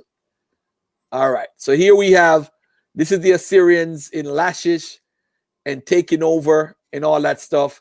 We see all of this being happening. All right. All right. So now we have, okay, let me slip over for 1 second, stop sharing here, and let me go to another screen, go back to the other screen real quickly. Okay. All right, let's go back to here. All right. So now, family, we do remember that the 10 lost tribes, we go to Sennacherib. Do we remember Sennacherib in 701 BCE? Sennacherib and the Neo-Assyrians attacked on Judah. The Assyrian came down like the wolf on the fold, and his cohorts were gleaming in purple and gold, and the sheen of their spears was like that. Now, Sennacherib, ladies and gentlemen, according to him, he laid siege to 46 of the strong fortified cities and countless small villages in their vicinity, and conquered them by means of well-stamped earth rams and battering rams. Combined with the attack by foot, I brought out of them, the cities and villages, 200,000 people. This is what he's saying. So now let's see what the Bible, I think the Bible actually confirms this in 2 Kings 18:13, that he came down. So the Bible actually tells the same story also. So now you have in 701 BCE, the Judeans being taken away from their spots. So now you have the lost tribes of Judah. How come they don't talk about the lost tribes of Judah? Good question. That would make sense for the lost tribes of Judah, because now I'm gonna switch back now to this. We have Sennacherib taking them, and then we go back to the slides. We now have Nebuchadnezzar taking them. Right. And by the way, some of them weren't forced, some of them were taken, and some of them he worked out a deal with them. All right. So we have all the records. We have Al Yahuda, the city of Judah, where we have the Judeans who actually own slaves. So we are taught that they were taken in the Babylonian captivity. So we have 3 deportations. We have Tiglath-Pileser, we have Shalmaneser V and Sargon, that's 2. We have Sennacherib 3, right? And we have this one here. I'm gonna call this one 4 for now. We skipped over somebody, but we're gonna call it Babylonian deportation. So this is 2 from Judah. 2 from Judah. And why don't we look for the lost tribes of Judah? Because these people were taken and they decided to live there and have income producing land in that region. All right. I'm not going to go to my, well, probably I should go to my slide with that. Hold on a second. Let me see if I want to Sennacherib and the lost tribes of Judah. All right. Let me go to that slide real quick. Let me stop sharing. Let me go to my book. This chapter is called Sennacherib. Hezekiah, Sennacherib, and the lost tribes of Judah, the Babylonian exile and return. All right, so now, family, look at this. And in the 14th year of King Hezekiah, Sennacherib, king of Assyria, came up against all the fortified cities of Judah and took them. Then Hezekiah, king of Judah, sent to the king of Assyria at Lachish, saying, I have done wrong, turn away from me. So we have it in the Bible, and we have it with Sennacherib. It is estimated that 90% of Judah was deported. So why aren't we looking for the lost tribes of Judah? What happened? That doesn't fit the narrative because this is real history. All right. I'm going to Pamela Barmash's work when she wrote at The Nexus of History and Memory, summarizes the archaeological record. She talks about the 200,000 being taken away and the archaeology that shows how they took over the land and beat them up. All right. So now, what do we have? We have, during the Babylonian exile, we have different works. Now, look at what Bob Beckin writes. He says, the label Jewish in this period is an anachronism based on a claimed tradition. Historically speaking, Judaism arose out of the ancient Yahwistic religion only after the conquest of Alexander the Great. This is key now. The traditional Jewish view that the life and customs of the exiles in Babylon already were a form of Judaism, including synagogues, cannot be reinforced by existing evidence. Dagger. So now it's a serious dagger. I don't think people realize that, how serious that is. This goes into Thomas L. Thompson, Russell American type of material, so to speak. You know, a lot of these are anachronistic concepts that we can kind of see why a lot of these, what are older, actually aren't as old as they say and things like that. So anyway, I don't want to rabbit trail, but yeah, that's a dagger. That's a definite dagger. And if you're wondering what a dagger is, his YouTube channel is called Dagger Squad. So he brings the dagger. You know what I mean? All right. So now let's go to Al Yahuda, the people that were taken into Babylon, and what they said, because we do have a book that has over 200 tablets that documents what those people that lived there said. So they're the best evidence that anybody can have. All right. So Philip Vukasavich, from the curator from the Bible Land Museum, had those tablets on display. Listen to what he says. What does these tablets from Judah town? It's ironic. The people that lived there called it Judah town. Tablets reveal the life of the exiles in Babylon. It teaches us that we weren't slaves like we were slaves to the Pharaoh. It teaches us that we were simply free people in Babylon, living not only in Al Yahudu, but also in a dozen other cities where Jews either lived or did their business. The Al Yahuda tablets dated to the 6th and 5th centuries BC are a collection of about 200 clay tablets on the exiled Judeans living in Babylon. The tablets are named after the central settlement mentioned in the documents, Al Yahuda, which means Judah town. The new documents provided us for the first time with insights into the social and economic life of Didyu in their own Babylonian community and their interrelationship with the assimilation to the West Semitic and Babylonian names. But anyway, these are the names of the places listed on the tablets. Judah town, all these names are people who were taken there. All right. Now, ladies and gentlemen, you ask if the people returned. Of course, some people returned. The consensus says they returned over a time period. All right. The Al Yehuda tablets relates to activities of those who remained in Babylonia and build houses. By virtue of their status as settlers on royal land, they were explicitly protected from being turned into chattel slaves. The term Susanu designates proprietors of bowlands who held grants of income producing property. So imagine me and you living, my brother, in the projects in Harlem. And we moved into upper Midtown Manhattan. We start living in the quote unquote Trump Towers. Okay. No pun intended on that. So now we start living in the Trump Towers and we live in life. We turn millionaires. You know, the Jeffersons talk about moving on up. Yeah. So now we move on up and live on the east side. Why would we go back to Harlem in the projects?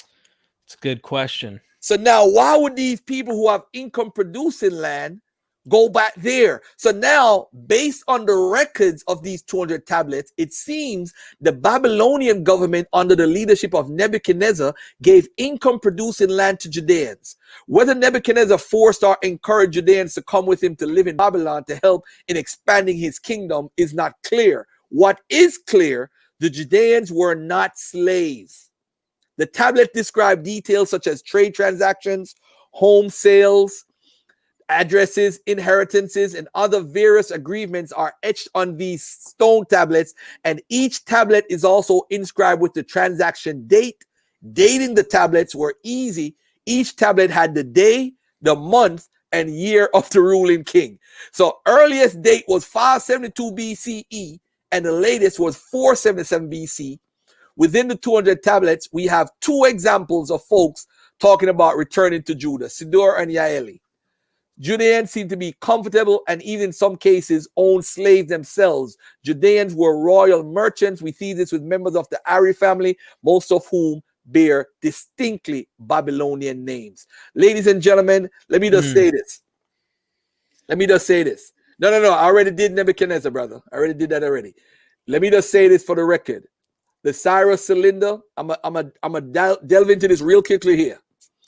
And this is a shot at the Christians too, because Ezra 1 says, now in the first year of Cyrus, king of Persia, that the word of the Lord by the mouth of Jeremiah might be fulfilled, the Lord stirred up the spirit of Cyrus, king of Persia, that he made a proclamation throughout all of his kingdom and put it also in writing, saying that he should build whatever. So, you know, they always say that Artaxerxes in 444 BC is the guy, because they wanted to count the 470 years near when Jesus was. So this actually kills that. This totally contradicts that. The 490 years with Daniel. Right. So it would start with Cyrus, which took over at 539 BCE. That's when you would count from.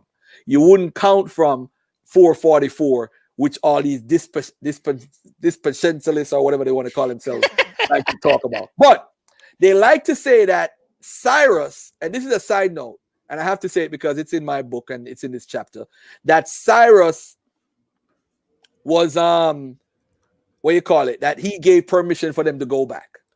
But the Cyrus cylinder is about Nabonidus and him destroying the temple cities and sacred centers. And what he did was, he basically gave permission for those people. He specifically named them and said, those are the people that he wants them to return to their sacred centers outside, across the river. They ain't got nothing to do with Judeans, because the Judeans continued to live in the region where they lived. They never returned home. Some of them on the Kebar River returned. That's how the Torah got to be written, because those people wrote the stories because they were actually in exile in Babylon. But during the Persian period, and this is sad, this is really sad. During the Persian period, Jerusalem showed no evidence of a wall being constructed or any form of renovation of the ruined Iron Two city wall. This is sad. And it's really sad because this is the basis of Second Temple Judaism. Now, I'm going to read that three little lines again. During the Persian period, Jerusalem showed no evidence of a wall being constructed or any form of renovation of the ruined Iron Two city wall. So what is Nehemiah and Ezra talking about when they talk about Nehemiah wall? Let's take a look at it. Why doesn't archaeology and the biblical text agree on this issue? Finkelstein had 3 solutions. The description of Nehemiah is 1, 3 is utopian, 2, it preserves a memory of an Iron Age construction of the wall, or 3, that the description is influenced by the construction of the first wall in the Hasmonean period. I'm not going to read all of this. You're going to have to buy my book to get it. But pretty much, family, I show the archaeology and document what was going on at the time, so that the construction that's documented in Nehemiah and Ezra is really from the Hasmonean time period, which is in 2nd century BC, which vindicates Russell Gmerkin, showing again that there's a lot of things that's coming up in the Bible is from that time period. But anyway, I need to talk about something real quickly here. Let me get back to this screenshot here. Okay. Let's get into this. And by the way, I do have to actually finish by 2 p.m. my time.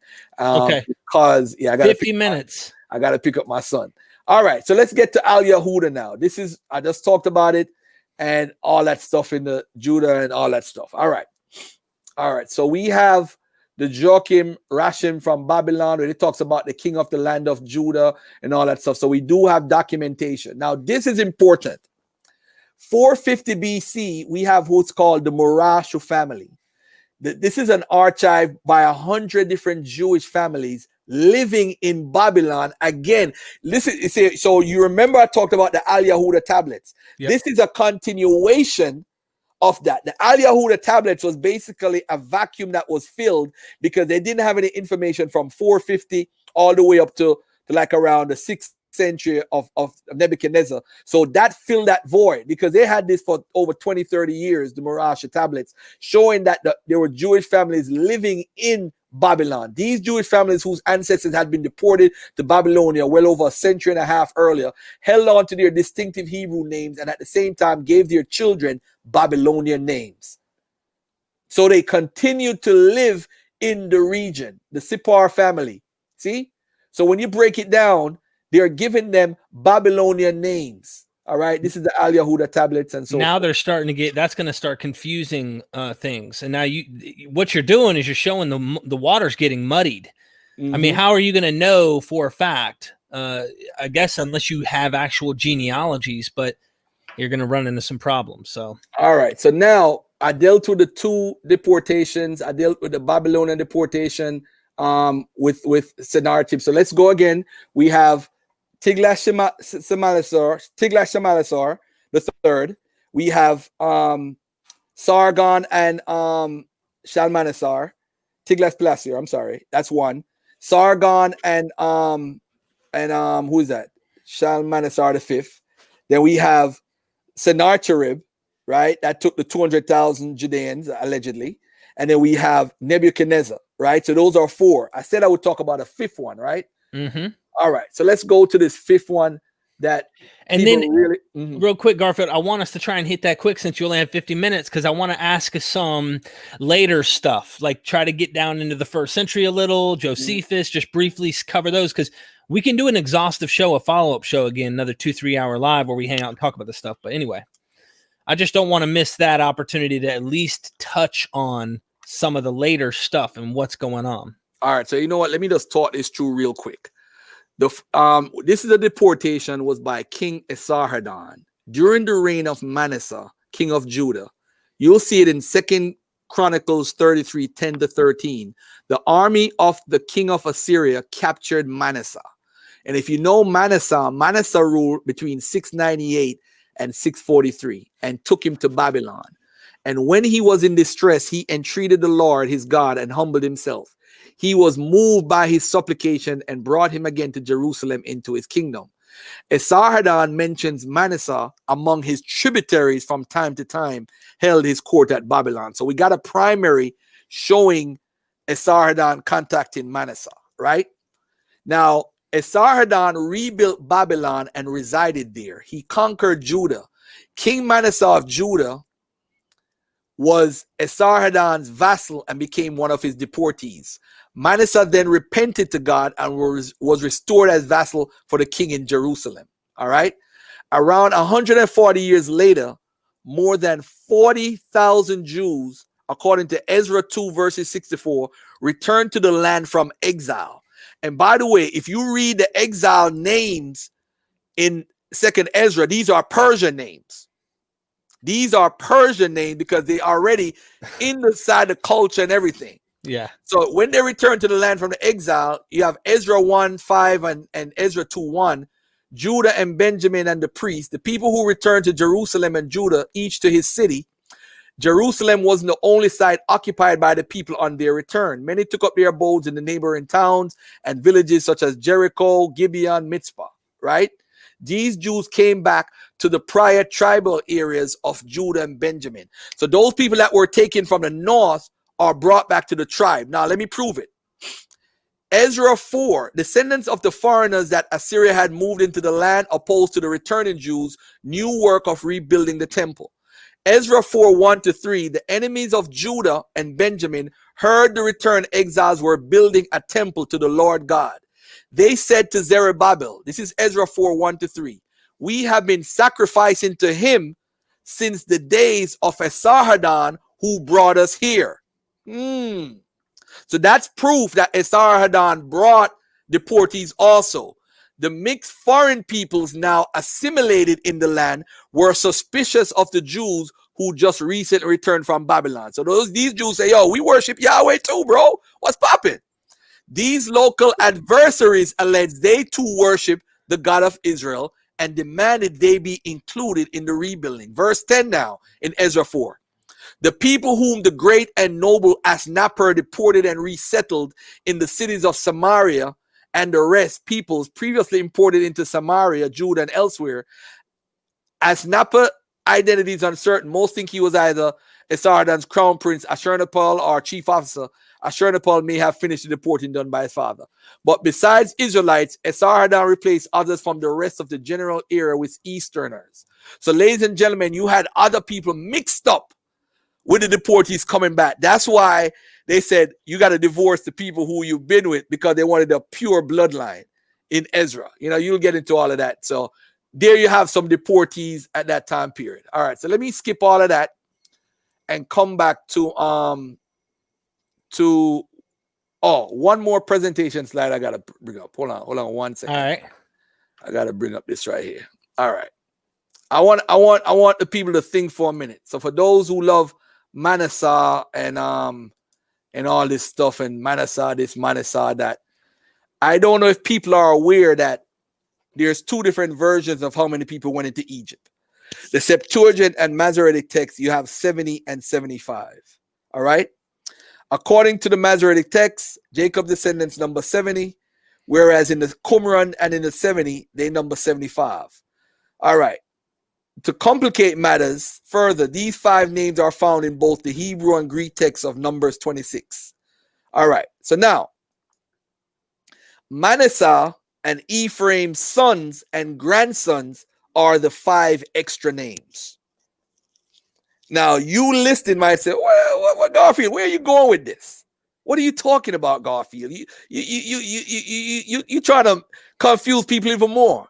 Manasseh and Ephraim, the reason why I'm really actually talking about them is because they are what the British Israelism like to talk about, which is what your audience like to talk about.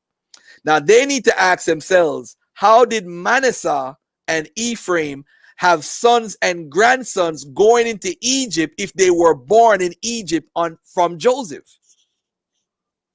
Let me say it again. How could Manasseh and Ephraim have sons and grandsons going into Egypt? These 5 extra names are descendants of Manasseh and Ephraim. In the Masoretic text, Joseph's descendants are only his sons, Manasseh and Ephraim, whereas in the 70, his sons have 5 descendants. Manasseh has a son and a grandson, and Ephraim has 2 sons and a grandson. Very interesting. Let's take a look at this. To Joseph, Masoretic text 46:20, to Joseph in the land of Egypt were born Manasseh and Ephraim, whom Asenath, daughter of Potiphar, priest of On, bore to him. In the 70, It pretty much said the same thing. And to Manasseh were born sons, whom the Syrian concubine bore him, Mashar, and Mashar became the father of Gilead, and the sons of Manasseh's brother Ephraim, the brother of Manasseh, Sutalam and Tom, and the sons of Sutalam, Edom. Don't mean nothing, right? The problem with Ephraim and Manasseh having descendants on the list, it is most likely that this project was not accidental but intentional. But watch this though. The 5 names pose a serious chronological problem. According to the internal chronology of the book of Genesis, at the time when Jacob and his son descended to Egypt, Manasseh and Ephraim were too young to have children and certainly grandchildren. Really? Let's check it out. Genesis suggests that Joseph marries Asenath immediately after his appointment by Pharaoh, Genesis 41:45. At this same time, the years of plenty begin, Genesis 41:32. Joseph's sons were born before the famine. Right? Right. And 41:50. And Jacob's family arrived in Egypt after 2 years of famine. So Joseph's sons are younger than 9 years old at this time. They could not have had offspring at this age. So ladies and gentlemen, for anybody claiming Ephraim and Manasseh, tell them to prove how anyone less than 9 years old could have a child and also have a grandchild. Don't you know it's a miracle? Duh. All right. So watch this now. So watch this, family. Hold on. Should I go into this some more? I'm not going to explain that. I'm going to have y'all look into that. But one of the problems is, now look at this now. Benjamin has that same problem. We're not talking about Benjamin. Let me leave Benjamin alone. I'm going to leave Benjamin alone. All right, because that's a whole nother one. But the thing now with Ephraim's children, Mashir and Year, the 400-year brothers, Joseph saw Ephraim's children of the 3rd generation. The sons of Mashir, the son of Manasseh, were also born on Joseph's knees. Right? Right here. This same Mashir who knew his grandfather Joseph, according to Numbers 32, apparently participated in the conquest of the land after the Exodus. Okay? All right. So watch this now.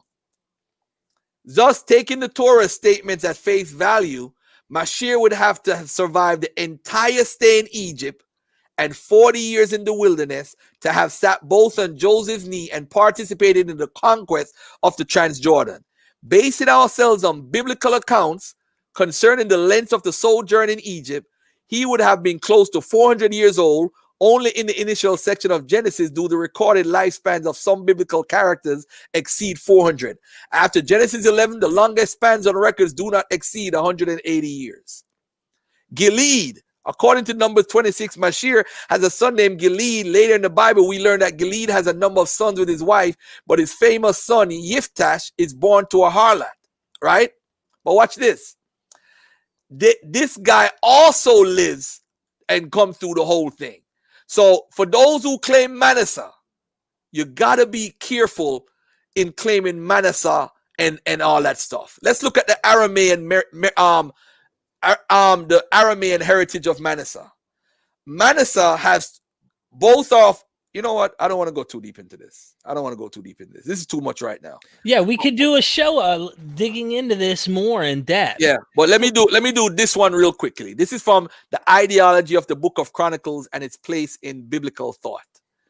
Manasseh, the sons of Manasseh, Azrael, whom his All right, so let me get from Manasseh real quickly. Let me go into Ephraim real quickly. All right, so this is Ephraim. I want people to understand something carefully. The process is all more evident with respect to the tradition surrounding Ephraim, recorded in 1 Chronicles 7:20. The sons of Ephraim, Shuthiah, Bered, whom the men of Gath who were born in the land slew, because they came down to raid their cattle, and Ephraim their father mourned many days, and his brothers came to comfort him. And Ephraim went into his wife, and she conceived and bore a son, and called his name Beriah. His daughter was Sheriah, who built both lower and upper Beth Haran. I want everybody to look at what Beth Haran is right here. This is Samaria, the area that they call Samaria. The chief area is Ephraim. Beth Haran is right here. Lower Beth Haran. Bethel is right here. This is what they're saying that she built. How could she build this if she's in Egypt at the same time in slavery? How could she do that? How is she at two places at one time? So look at this now. She and his daughter was Sharia, who built both Lower and Upper Betharan and Othen Shira. So look at this. This tradition is unique in its story-like nature. It resembles the tales in Genesis. Ephraim's eponomic identity is obscured. Phrases such as "and Ephraim mourned many days" or "and his brothers came to comfort him" have no place in an eponymic legend. They belong to a literary portrayal. Thus, the verses describe the individual Ephraim, Joseph's son, yet the details they relate are in total opposition to what Genesis tells us about Ephraim. According to Genesis, he was born in Egypt and died in Egypt. He never visited the land of Israel. In short, he and his only brother Manasseh share the same fate. According to the tradition in Chronicles, Joseph's son Ephraim lived in the land and lost his sons to the men of Gath. His brothers also lived in the land and came to comfort him on his loss. Ephraim's daughter built 3 cities, Lower and Upper Beth-horon and Uthen-shirah. The close connection between Ephraim and the land of Israel is manifest in every detail of the story. Ladies and gentlemen, let me just say this for you. If you don't understand what I just read, you could go back and read it yourself. Ephraim, in this tradition in Chronicles, never went to Egypt. He couldn't have, because his life is in Egypt, and his tradition went on to even to Joshua, and they show in the chronology all the way on to David. They don't include the Exodus. They don't show no conquest. They don't show nothing in this tradition of Chronicles, and this is in your same Bible. So first, if you want to claim Ephraim is Britain or America, you're going to have to prove Ephraim was actually in the Exodus. And how you prove it?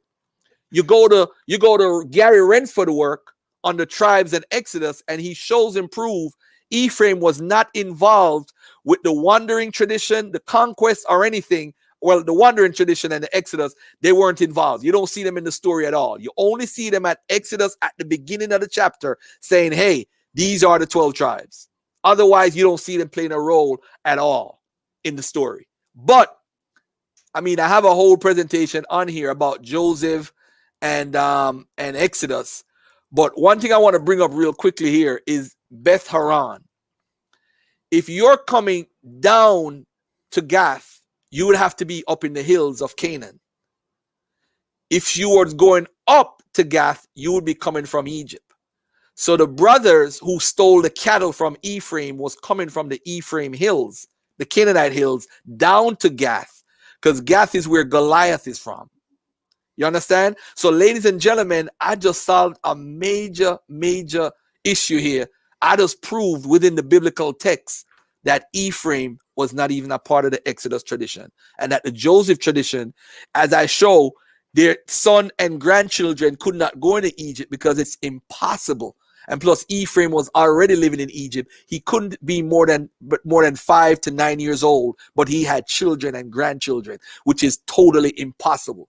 This is how you know the Joseph story is fiction. There's a lot of examples I have why Joseph's story talks about the zodiac.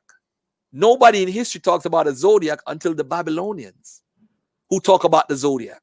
So you know Joseph's story in the Bible couldn't have been written before then. So you know the Joseph story is made up. There's a lot of reasons also I have here, but that's another thing for another time. Yeah, even the names of the sons and whatnot, and their descriptions as animals and such. There's a lot there that you could talk on. Garfield, I want to jump into. All right, first of all, I think it's interesting to note how many Judeans were exported, and by then, can we really call them Judeans? Because let's go back, right? We saw the northern tribes, or the concept of Samaria. They're deported. It looks like 30-something thousand at most were deported. During what time period? Right. And then do they trickle back? I mean, obviously, a lot of them remain and assimilate, and therefore don't really keep the traditions. They become part of the society in which they start to incorporate themselves into. The same goes for the South and Babylon, like you described. You know, if we're on Wall Street, why would we go back to the hood project, right? Yeah. So it's a similar motif there. My question is, when the Persians say, go back, rebuild, go back to your land, you're more than welcome to, and 40,000 come, and then there's all these other mixed people and people that were already in the land saying, hey, we all worship the same God too. Where's the north in this, right?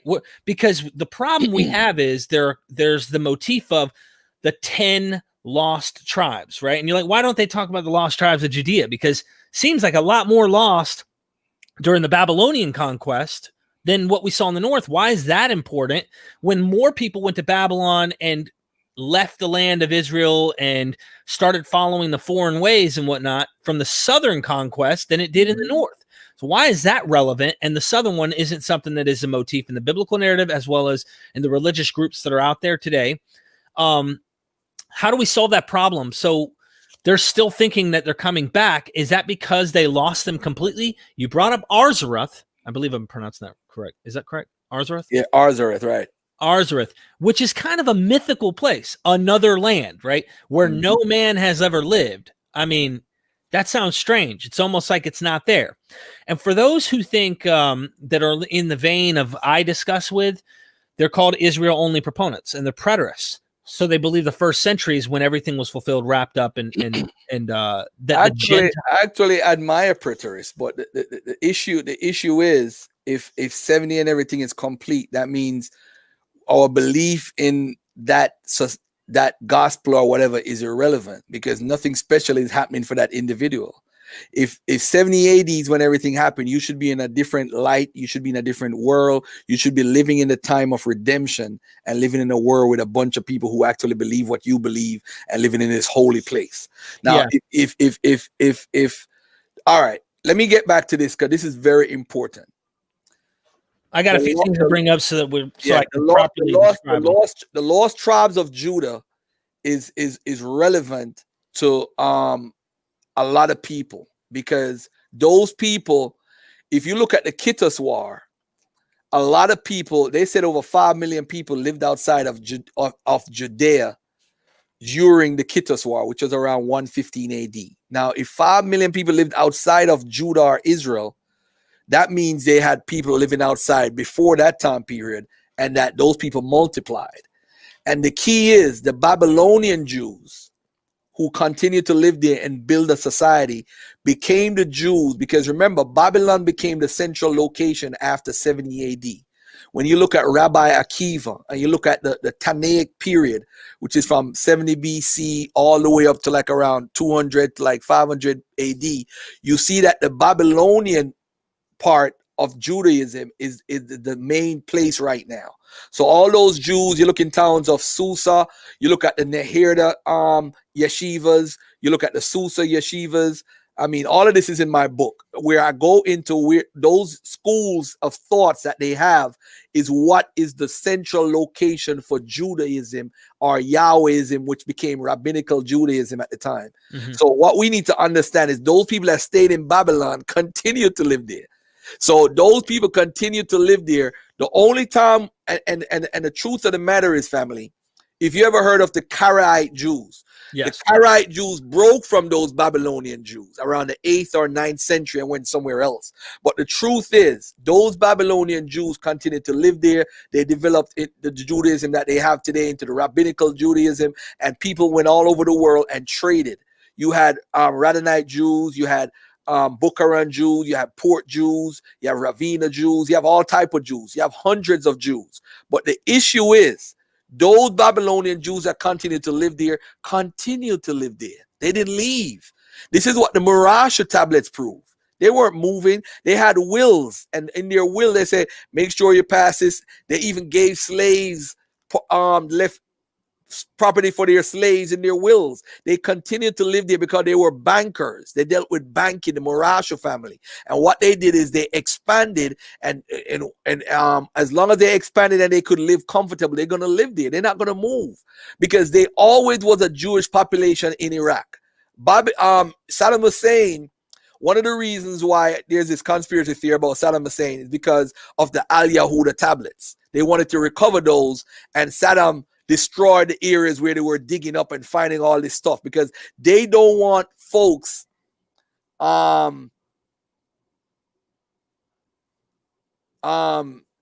don't want folks to say they proving that Jews are real or anything to do with the storyline is real.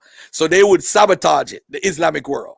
So in Babylon, which is Iraq, You have Jews that live there, that continue to live there. In the 13th century, the Mongolites came in and invaded them and broke them up. But bro, I got information and primary sources showing people are saying the lineage of Jeconiah, they are continuing. It's called the exilarch, where that person is the head person over the whole temple or whatever, like the main person. He is the descendant of Jeconiah, and that's what they're carrying on, the bloodline, and waiting for the Messiah.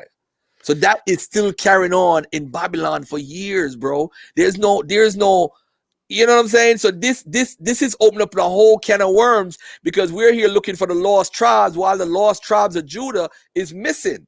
And these people are descendants of those are real descendants of Judeans. So let me paint another picture, because I gotta get this one point honed in that I think is important to maybe get your understanding on this, and I gotta try to describe it because it's kind of it takes a minute to spell it out. But you have 12 tribes. The idea that the New Testament gives in some places, not all books do the same thing. Revelation talks about the 144,000. 12,000 from each tribe, right? And it doesn't list all the same tribes as some of your Hebrew Bible describes of the 12 tribes. It leaves one of the tribes is it has Joseph there as a tribe, which is very interesting. Yeah, so that's a whole nother show in itself, discussing why that's going on. Why is it that, for example, James 1:1, writing to the scattered Israelites, to the 12 tribes, right? 12 tribes. I mean, and I want to ask it this way so you kind of get where I'm coming from. Were there 12 tribes at this point, or did the northern tribes that remained in Samaria go south? So now you have an influx of all tribes, supposedly. They all start to carry on this tradition. This mythology of the 12 tribes starts to develop when everybody's down in Judea, and they're scattering all over the place, Babylon, Persia, back into Judea, and Samaria also has, Israelites, if you will. And this tradition develops. And here in the New Testament, you got the book of James writing to the 12 tribes scattered abroad. Do you think he's writing to Jews? Because a lot of people will say, don't use the word Jew. Jew is representative of a people from the locale of Judea, whereas Israel can be used to mean all Jews and Israel. Israel can be the name of Jacob. Israel can be the location of Samaria. Israel can be so many things, but the idea is get your terms correct.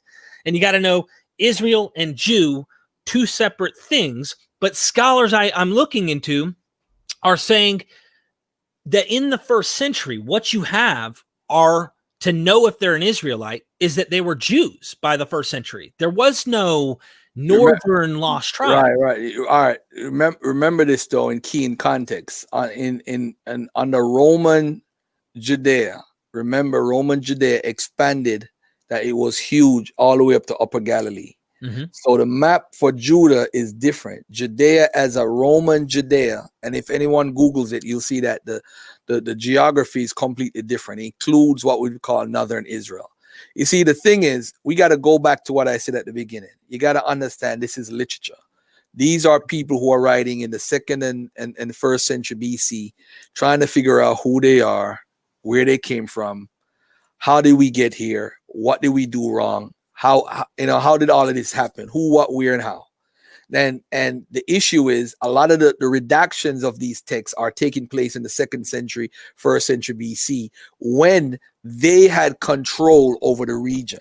So you're talking about the Hasmonean period. The Hasmonean period, they ruled that region from about 160 AD BC to around 60 BC. They had control over it when they tricked the Romans, who helped them to defeat the Seleucid Empire, that, hey, I'm going to let you rule over me. But they gave them the okie doke. They tricked them. So once they helped them to get rid of the Greeks, they took over that era by themselves. You talk about Hanukkah and all that stuff. Now, the key is, remember this, and this is a very key part to understanding history and the theology and everything. Remember, the 12 tribes is an after exile thing. Remember that. That is the key. The 12 tribes comes from a Deuteronomic point of view, writing about 12. They are copying a style that's from the Greeks. Right. Once you understand that now the 12 tribes is now to pull us in. Remember when Herodotus, he used to write and put things in 12 and divide up people into 12. And he used to have the Athenian League, the Amphictycan League. Russell Gmerkin taught us that very well, right? Yeah. So now that we know that they divide up things into 12, you got to remember something. Some of the writers that they had came from Babylon on the Kebar River. They were rewriting at that time period. They weren't slaves. They were in the courts. So they weren't slaves, but they were working with the government. Some of them went back.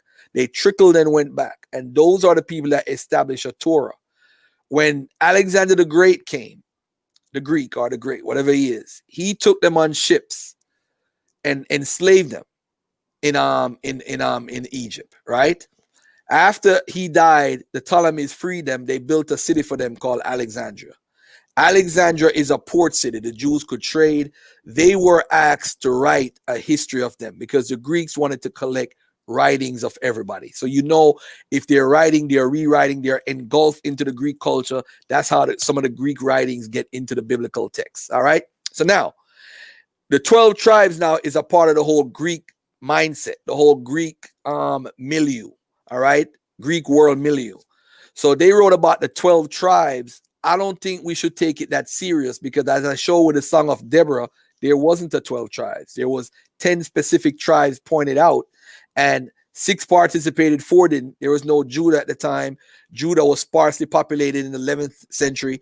It started getting populated in the 10th, the 9th, and then in the 8th century, they had a trade. I think it was I forgot what type of trade it was, but they had a specific trade that they would do through Judah, and that's how Judah got popular.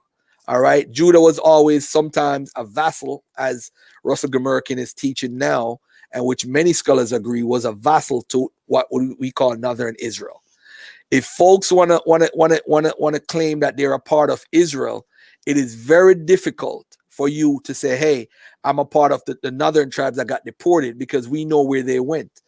We know where the tribes, the lost tribes, what I call today, coined the term the lost tribes of Judah. We know they went to Babylon. We know what they were doing, because guess what? The population grew and they grew temples there. Now you have the Nahir there, Yeshiva. You got all of them from the AD era, from 200 AD all the way to 1500 AD. We have documentation of these Jews documenting what they're doing. We know the Mongoloids came in, so we know where they went. No one is typically lost. What you have is a theological writing, which is the New Testament, based off of the Old Testament writing. Now, if the people in the 2nd century are writing about who, what, where, and how, and why, that influenced the New Testament with the Jewish apocalyptic writings, which started the whole messianic thing, that a Messiah is coming, and that's why Jesus fell into that whole thing. He's the Messiah, so forth. They killed him. And now people 2,000 years saying that guy's a Messiah, although he got killed, he got murked by the government, and he wasn't a revolutionary. So the whole thing with Jews and Babylon, the Babylonian Jews is who we really need to concentrate on, because they have the genetic markers. Now, as far as DNA, we have the genetic makeup, and a research came out May 30th, where they went through the whole Canaan region from like around 1700 to around 600 BC. And they collected almost 100 specimens. Those 100 specimens showing different time periods of what the people had in that region. So we have an idea that they had the J marker P58, I think it is. That specific marker is basically what's used to say, hey, who these people are. So if those people in the British Islands, those people in the United States, those people in Israel today, or whatever, they should have this marker. So if I'm correct, and you're correct, like over 200,000 people remained in the land when those few people were taken by the Assyrians, that means they continue to live there with a mixture of Arabs, mixture of Babylonians, mixture of other people. The people in Israel today show 50% of the markers that the people had back then. So that means people who are living in Israel today are actually Israel. Some of them are. We can't go around that. They have the markers to prove it. Now, if you have those markers, if I had the J marker and I could show a connection, when in my molecular clock now, my biological molecular clock, I could show at what point I start to have the J marker. Was it after the slave trade or before the slave trade? If it's after the slave trade, that means somebody got injected into my autosomal DNA, which is the admixture. But my Y DNA leads me to Western Central Africa. My mother's side leads me to East Africa. I know where I'm from based off of my DNA. But those people who are in America, whether they are Hebrew Israelites, Black Hebrew Israelites, or whether they are following British Israelism or following the natives that say that they are Israelites, we have genetics that we can use today to prove these people do not come from that region.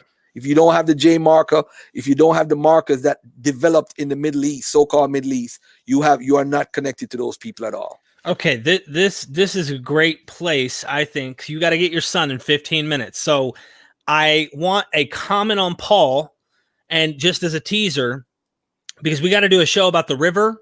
We got to do a show about east of the Euphrates. Josephus claiming that the 10 lost tribes are somewhere out there beyond the Euphrates River, and he only describes 2 tribes that are supposedly in Rome. He does not allow for the 10 tribes. He only talks about the Jews that are in Rome, Benjamin and Judah. Let me at least mention this real quickly. The whole brouhaha is about the Sabatan River. The Sabatan River is a river that flows rocks, pretty much rocks. So the folks who were supposedly lost can't cross the river because the only day it doesn't flow rocks is on the Sabbath. So you can't cross it. So you send messages through a pigeon where you put a note under the pigeon. It sounds like a damn Robin Hood movie. You put it in the and you send the message all the way over, and they could communicate with other people. The point of the matter is James 1 proves in the New Testament that they knew where they were because they were sending a message specifically to them. Paul refers to the 12 tribes also. So that means they are connecting to them. What we have to do is be responsible. Not because it's your book and you have a belief. You're trying to find a way how to wiggle out of this book.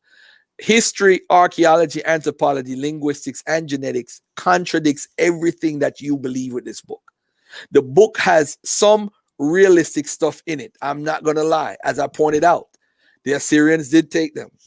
The Assyrians did take them to Gozan and the Medes. Yes, they did, because the Assyrians also confirmed it. So we know that's true. But the Sabatan River and Arzareth, the Arzareth is not realistic. It's basically a place that doesn't exist because it says where no man has ever occupied. And if you believe in 500 BC or in the 1st century AD that there was nobody living in the Americas, nobody living in Asia, nobody living in Europe, nobody living in New Zealand, nobody living in Jamaica, nobody living anywhere in the world, I'm going to ask you to check your common sense radar.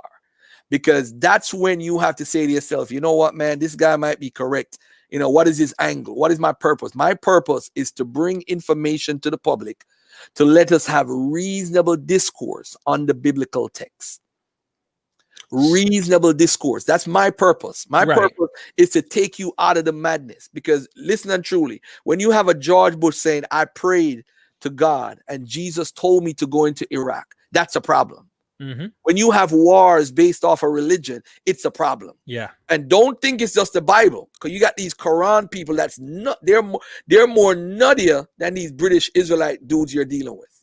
They're more dangerous because they're doing terrorist acts all over the world, and then they're baiting up the British and the United States, because the British and the United States think they have to protect Israel. So now they're saying, if you try to attack Israel, you're attacking us. So that's when religion is taking over what we do. So we have men and women who are dying in the army of the United States. My brothers, my sisters are dying because of some religious belief that we need to protect Israel.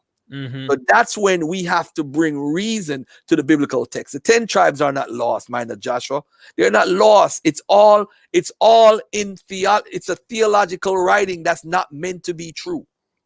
That's exactly what I was going to mention. The book of James seems to be a forgery. Dr. Ehrman and other critical scholars who look at this stuff can see that it's a forgery. But when it talks about writing to the 12 tribes scattered, a lot of scholars try to take a jab at this. And they try to say, well, Paul's doing something. The Pauline theology in the New Testament's doing something radically different by saying it's not about the descent of Abraham, that you're a son of Abraham, but by faith you become sons of Abraham. And that's not even through circumcision, because previous to that, rabbis talk about how, you would be circumcised to participate and become part of the program, so to speak, where Paul's saying, nah, it's just belief. It's faith. And that seems very Greek-like in different ways, seems like the Hellenism really got a hold of Paul, or Paul's very Hellenistic. So we got to do a show on this. We got to talk about Paul. I know a lot of Black Hebrew Israelites have that in their theology, that Paul's Gentiles, which simply means nations, if you're talking plural, or nation if it's singular, ethne, ethnos in Greek, goy, goyim in Hebrew. They say that, look, these are it just means nations. There's no ethnical background to the backing here. So therefore, the Gentiles could be descendants of Abraham. And I've been looking at scholars that are actually not in agreement with that. So I'd like to do a show where we talk about some of Paul's ideas and what you think about them. Mm-hmm. I know you made a comment on your show when I asked you that in the comment section, and you said, Paul's not trying to gather real ethnic biological descendants of Abraham. Paul's going for guys that aren't, but he's calling them equal to Israelites because they're by faith. Paul. I mean, you could argue with Christians. I mean, Paul teaches about your salvation, that we're living under grace, and you get salvation through faith. And I don't think Jesus taught that. That's an argument I could have with anybody. And that the whole thing, you see, the root of the biblical text is that there were some people that traditionally lived in the region and carried on the tradition, and they decided to make this whole 10 tribe thing. The rabbis had an argument, and when they had an argument, they both came to a conclusion that some said they might come back, some they might not come back. But the truth of the matter is, those rabbis didn't have the sources that I have. They don't have the sources. So at the end of the day, those Iraqi Jews, Babylonian Jews who continued to live in there, and they returned to the land in 1948 and 1950. There's a book called The Iraqi Jews. I have it on PDF. If anybody, could email me, I'll probably just throw it on them. But it plainly tells you these people continue to live there, continue to carry a tradition. They change their name. Some of them don't have that, but they continue the tradition of believing in the Torah. That's all it is. And if you look at the trade, the medieval traders, how they believe, some people would write their wives, I'm not going to see you for 2 years. I'm allowing you to divorce me. And some of these men had sex with women in China and Japan. That's what really started this whole tradition that they are the 12 tribe, because those men were sleeping with women in those regions, and their children were Jews, were pretty much Jews. So if you look all over, you see Ashkenazi, they'll have the J marker, and they'll say, oh, Ashkenazi Jews, they're not real Jews. Yeah, really? Well, they're connected because these people went up to Europe and slept with people and had sex. It's human nature. Went all over the world and traded. Most of the trades, the trans-Saharan trade, the transatlantic trade, all type of trade, the Amber Road trade route, all these trades were controlled by people who we call Jews. And these are not the people who are in British Israelism. These are not the people who are Black Hebrew Israelites. Matter of fact, Black Hebrew Israelites and money is like oil and vinegar. So they shouldn't even think that they're those people. You know what I'm saying? So I want to make it clear to everybody. Let's research and let's look at the archaeology. Let's look at the anthropology, look at the history, look at the linguistic evidence. You want to say English is connected to Jewish words or Hebrew words. Let's have a linguistic conversation based on the experts. Because we're laymen at this. Yeah. You know what I'm saying? Yeah. So at the end of the day, we bring the experts or people who know linguistics. We bring them on, we interview them, and we get the information out. You said Native American languages, over 800 in the Northern Hemisphere, over here in the Western world, and you feel that it's connected to the Native Americans. Let's prove Hebrew is connected. Let's bring the experts and let's prove it step by step. We have James Adair, who is the leading guy that these Black Hebrew Israelites try to say, hey, they're Native Americans or whatever. All you got to do is just do the genetics. The Mormons are the ones who prove that the genetics prove that Joseph Smith is a liar.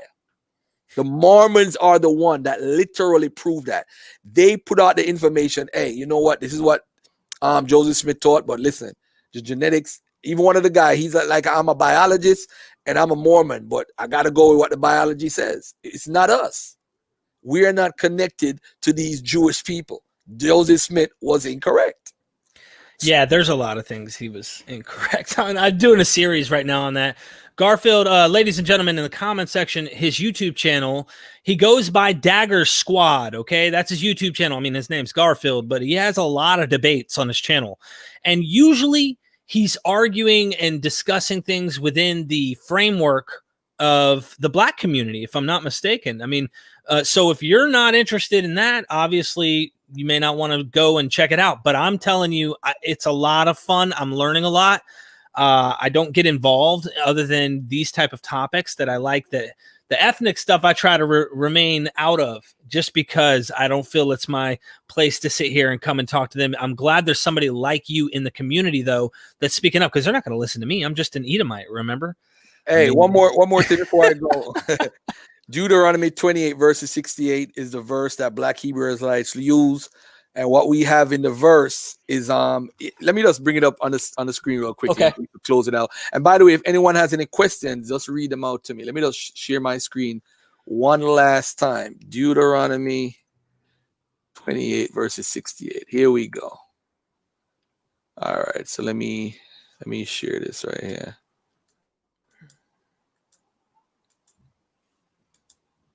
All right. Application window. All right, so let's take a look at what they say. All right, so Deuteronomy 28:68 says, and the Lord shall bring thee, and I have to use the King James Version because they believe King James was a black man who was an Israelite. Wow. And they believe wow. And that, you know what I'm saying, a man who even authorized the slave trade. It's amazing, you know. But anyway, and the Lord shall bring thee into Egypt again with ships. Now look at this, ladies and gentlemen. The Lord shall bring thee into Egypt. They said the word Egypt literally means bondage. Now let's look at this. I'm a Jamaican and I went to high school in Jamaica and a little college there also. But I would say this. I went to college up here in America, and English was never my strongest area. But let's look at this from an English-speaking perspective.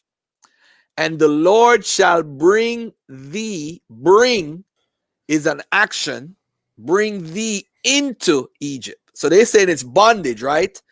Again with ships. So they're saying, and the Lord shall bring thee into bondage again with ships, meaning the transatlantic slave trade. But the verse after says, by the preposition, by the way whereof I spake unto thee. By the way whereof I spake unto thee is, of course, Old English mixed with some New English. They're basically trying to say that God is saying, I already told y'all before, thou shalt not see it no more again. So bear in mind, you shall not see it no more again, referring to the bondage according to them. But the next verse says, and there, next line says, and there, so there is what? It's an adverb referring to a place. If it had said there, T-H-E-I-R, it would have made different. It would have made it personal. So there, I have there would be something personal you're dealing with, you know, there, so forth. But there, this specific there is dealing with a place. So this kills their whole entire argument that is referring to bondage, because bondage is not a place. Bondage is an action. You're being enslaved. So thou shalt not see it no more again is actually referring to Deuteronomy 16 verses 17, where God said you shall not go into Egypt again. But what I will say is that the Jews were in Elephantine. Remember? Elephantine papyrus. And they were also in the 2nd century BC. They built up a temple called Leontopolis. So they were in Egypt. They also went into Egypt during Jeremiah. When Jeremiah, they ran into Egypt, and then he said, Nebuchadnezzar is going to, one of the false prophecies, Nebuchadnezzar is going to destroy Egypt because they went into Egypt. So we have 3 times they went into Egypt. That's if Deuteronomy was written by Moses, by the way. But anyway, dude, you're dagger after dagger, bro. Thou shalt see it no more again, and there ye shall be sold unto your enemies, right? For bondmen and bondwomen, and no man shall buy you. Now, the transatlantic slave trade, ladies and gentlemen, I don't know one slave that wasn't bought. Every slave, even African Americans who became rich would buy slaves out of slavery. Everybody was bought. Everybody. But ladies and gentlemen, again, that word "and there is a place" kills the entire argument that it's referring to bondage. It's referring to Egypt, literal Egypt. And ladies and gentlemen, and that's the Black Hebrew Israelites for you. And they out of here. I'm glad that you're doing this, man, and keep doing this. Don't give up. If you guys like what Garfield's doing, obviously I love what you do. You're helping wake people up, trying to break them away from this religious fundamentalism and this religious kind of brainwashing that goes on with the system of thought. I mean, there's so much I could bring up. I've got a really good friend I helped saved his life. He got shot over here in Fayetteville, North Carolina years ago. Me and my brother were cutting a tree down and I heard a pop. I thought it was a tree branch because when you're cutting trees, a lot of times it sounds like a gunshot when the spine of the tree snaps. Well, I go out in the front just to look because nothing fell. There was a guy holding his chest and he was like gasping for air. He was selling Molly and he got shot by some other guys who ran on foot jumping fences. And me and my brother, we have a little medical training. My father was a Green Beret and a medic in the special forces. So we applied pressure to his chest and I held him on my knee. And at that time we were religious. So we were praying for guy and, but we were applying the pressure and called 911. Cops came. We thought he died. A few weeks later, I went and got him. I'll leave him unnamed, but found out he was alive. We thought he was dead. His wife emailed me and said, you saved my husband's life. And he was a black guy. And I went and met him and we created a bond and a friendship. And we did a video talking about it, just trying to unite people and show people that we all bleed red. We're all on the same side. We're all family. We're all from the same earth. Mm-hmm. We need to stop dividing. And what I did is I started talking to him. And years later, he came back to me and says, I want to teach you some stuff. And I was like, dude, I'm always into this stuff. I'd like to learn. And then he went into this rant. And this rant was talking about the Nile River is the Mississippi. He started talking about how America is really Egypt. Yes. And I'm sure you've heard this. I was like, bro, it was so over the top. I felt bad because I'm not going to argue. That's comic book stuff, man. I tell you this, man, that's never ending and they're correct and they'll always be correct in their mind. But shout out to Lamar Pope. Shout out to Cedric Ortega, man. Much love and respect, man. Sabio, you say you got a debate. I don't know when your debate is, bro. I'm going to say thank you for having me on. Yeah, bro. And I'm going to definitely come back on. There's so much I have to offer and teach as far as Ephraim not being in Egypt. And there's so much there's a lot of tribes, ladies and gentlemen, that got double stories in the Bible that prove they couldn't be in Egypt. It don't make no sense. And the one that I'm actually going to take away from the Black Hebrew Israelites, that's going to make them hate me the most, is Judah. Once I take away Judah, it's a wrap. I'm going to be getting death threats and everything. But I do appreciate the Black Hebrew Israelites for their brotherhood. But I want to say to them that even the chart that they have, the 12 tribe chart, the guy who made it up said it was just to bring the people in. But anyway, family, I got to be out of here. Go get that kid, man. Thank you so much, guys. Appreciate you, bro. All right, brother. Look, ladies and gentlemen, that was Garfield, Dagger Squad. If you're looking to go to his YouTube channel, check him out. He's got some controversial stuff. There's always a debate going on. And look, I can appreciate brotherhood and coming together and trying to unite with people that are like-minded. Problem is, usually racism finds its way into the heart of the whole thing. And that is what I'm trying to say. Oftentimes, they learn it from religious texts like the Bible. Of course, everybody picks and chooses what they like about the Bible and throw away what they don't. But like I said at the beginning of this live, if you're new into the chat here, there was a man who's from the South. There's a YouTube channel called Soft White Underbelly.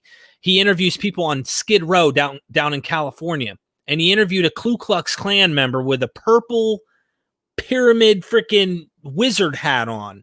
And he said, how did you become a Ku Klux Klan member? He said, well, I was living down in the South and I was in Walmart, walking through Walmart. And don't mind, my family comes from the redneck side too on my mom's side. But I can do this. I have the right to do this. Anyway, he was approached by a gentleman who saw his rebel flag on his T-shirt. And he isn't racist. Now, I know the rebel flag can symbolize this. Don't get me wrong. But they're ignorant. They don't really know the history of these things. And so he comes up and says, like your flag, man, you should be proud of who you are and your people. Why don't you come and join a community of people, a brotherhood, where we can all unite on the same ideas? And we have something coming up Saturday. This was a Ku Klux Klan member that came to a white man. So he goes to the meeting, and what is going on in this meeting? There's a preacher teaching from the Old Testament and the Bible, talking about how you should stick to your kind and divorce your foreign wives and all these things and stick to your own people, and going from the Hebrew Bible. And sure enough, he said, man, I've never heard this preached from the pulpit at any church I ever went to. And at that moment, what that man said from the word of God, starting with the Bible being true, presupposition, he said, I knew he was speaking the truth. I decided that I would join and become part of this community and this brotherhood. And the same thing goes, I suspect, Black Hebrew Israelites, and the list can go on and on and on, depending on the ethnicity and how they're reading from the Bible and the religious background. So keep that in mind. I'm trying to dispel this whole thing, and I want to be honest, like Garfield is. He's saying, look, there's some historical content there. Whether it's 100% accurate is up for grabs. There's probably a lot of fictional stuff built into, tradition, added memory, developing concepts that are probably borrowed from Athenian, Greek world, like Russell Gamirkin says, and the list goes on, and other cultures. The point is, there's some stuff that may be facts, like was there really a temple destroyed in the 1st century that the New Testament Jesus character is saying this will be torn down and rebuilt? Was there something like that? Is that historically accurate to some degree? Sure. Might be built around into some myth, but it's an accurate statement. And so we want to be honest when something seems to be accurate, and we want to be honest where it goes and falters from the truth. And that's why we look at the facts, the scholars, stuff like that. You know me, I'm not a scholar. You guys have been watching me for a long time. I'm just a layman, somebody who brings the scholars on, because I have much to learn and little to give. I'm not going to say I don't have something I could give based on what I've received and what I think makes more sense, but I'm not here to give you the insight yet. I'm not at that level. Maybe one day I'll do PhD work. I just enjoy what I'm doing, gathering information, different perspectives, perceptions, knowledge from various scholars with different fields of expertise, and let you guys come to one-stop shop, Myth Vision Podcast, and say, holy crap, this guy talks about Black Hebrew Israelitism, British Israelitism, to archaeological finds, to possibly stuff in Buddhism and various religions, Christianity. Did Jesus even exist? If he did, who was he? Was he just an apocalyptic preacher? Was there some factual stuff based on the Bible? What's fictional? Where did these developments take place? And on it goes. That's what I do here. And I try to keep my opinions out of it as much as possible so that you can make your own mind up. Just like Dr. Price says, and I always love having Dr. Price on, even if I don't agree with everything that Dr. Price might teach. I tell him, I'm like, you know what I like about you the most as a teacher? You kind of give the tools to the student. You tell them the ideas. You give them things that they can consider, but you let them make their own mind up. You don't make it up for them.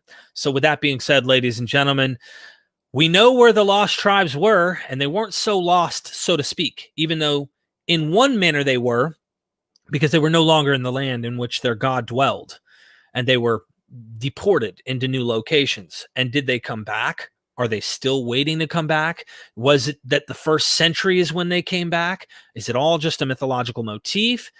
You tell me. Comment down below. Let me know what you guys think. You guys email me, mythvisionpodcast@gmail.com, for questions to Dr. Price. I'm going to be having Dr. Dennis R. McDonald come on soon. We're going to talk about a lot of stuff in his work that he talks about with Mark and Homer in the Iliad, the Gospel of Mark, the New Testament Synoptic Gospels, Dionysus, Euripides, the Bacchae, and the Gospel of John. I have a debate that I'm planning on with Dr. Richard Carrier and Dr. Dennis R. McDonald on mythologizing Jesus. Was Jesus just a man who was an apocalyptic preacher, who was mythologized into the divineness that he ends up being later in John, where he was there at the foundation of the world? He helped create the world. Was he just a guy who was mythologized, or was he, as mythicists would say, an angelic figure or some type of celestial being who became euhemerized into a man later? That debate's coming up on this channel. We have a debate between Dennis R. McDonald and Dr. Goodacre on to Q or not to Q. Was there really a lost gospel prior to the Matthew, Mark, Luke, and of course John? Was there really a Q document that was there? And Dr. Dennis McDonald says yes. Dr. Goodacre says we don't need one, and no. And so that debate will be on the show. Man, there's so much stuff coming on. I got a lot of videos are in my Patreon. You guys can join the Patreon and get early access to all those. I'm going to launch another episode of the Mormon series today, so you guys can check that out. Thursday, I'll probably skip launching that Mormon episode. We'll see what happens, guys. I'm just a guy here at home taking care of my family, and I really do appreciate you guys watching with all of your different opinions. I know that there's so many debates that happen even in the comment section while people are presenting their facts and going into the evidence. But yeah, that was a good show. What do you guys think of Garfield? Let me know if you guys want me to have him back. I definitely do want him back. I just hope there's positive encouragement on having him join us here on Myth Vision again. He had a lot of insight, and he deals with similar arguments as I've dealt with Israel only. So I hope that you guys stay tuned for that too, because on December the 17th, it won't be live. It'll be pre-recorded. I got to edit it and then launch it a few days later. I'm recording with Dr. Carrier. A lot of you guys went to my GoFundMe and helped support making that project possible. Dr. Richard Carrier has been doing his research and delving into the Israel-only hypothesis. And what that encompasses is quite a lot of detail that I don't have time to go into now.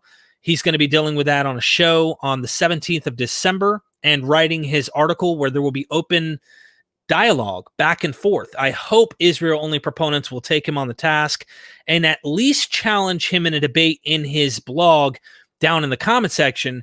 But Dr. Carrier is open to debating them if he comes to conclude that he doesn't agree with them via video on this channel. And I hope that'll happen too, because then you guys can really see what I'm talking about when I say the word Israel only or IO.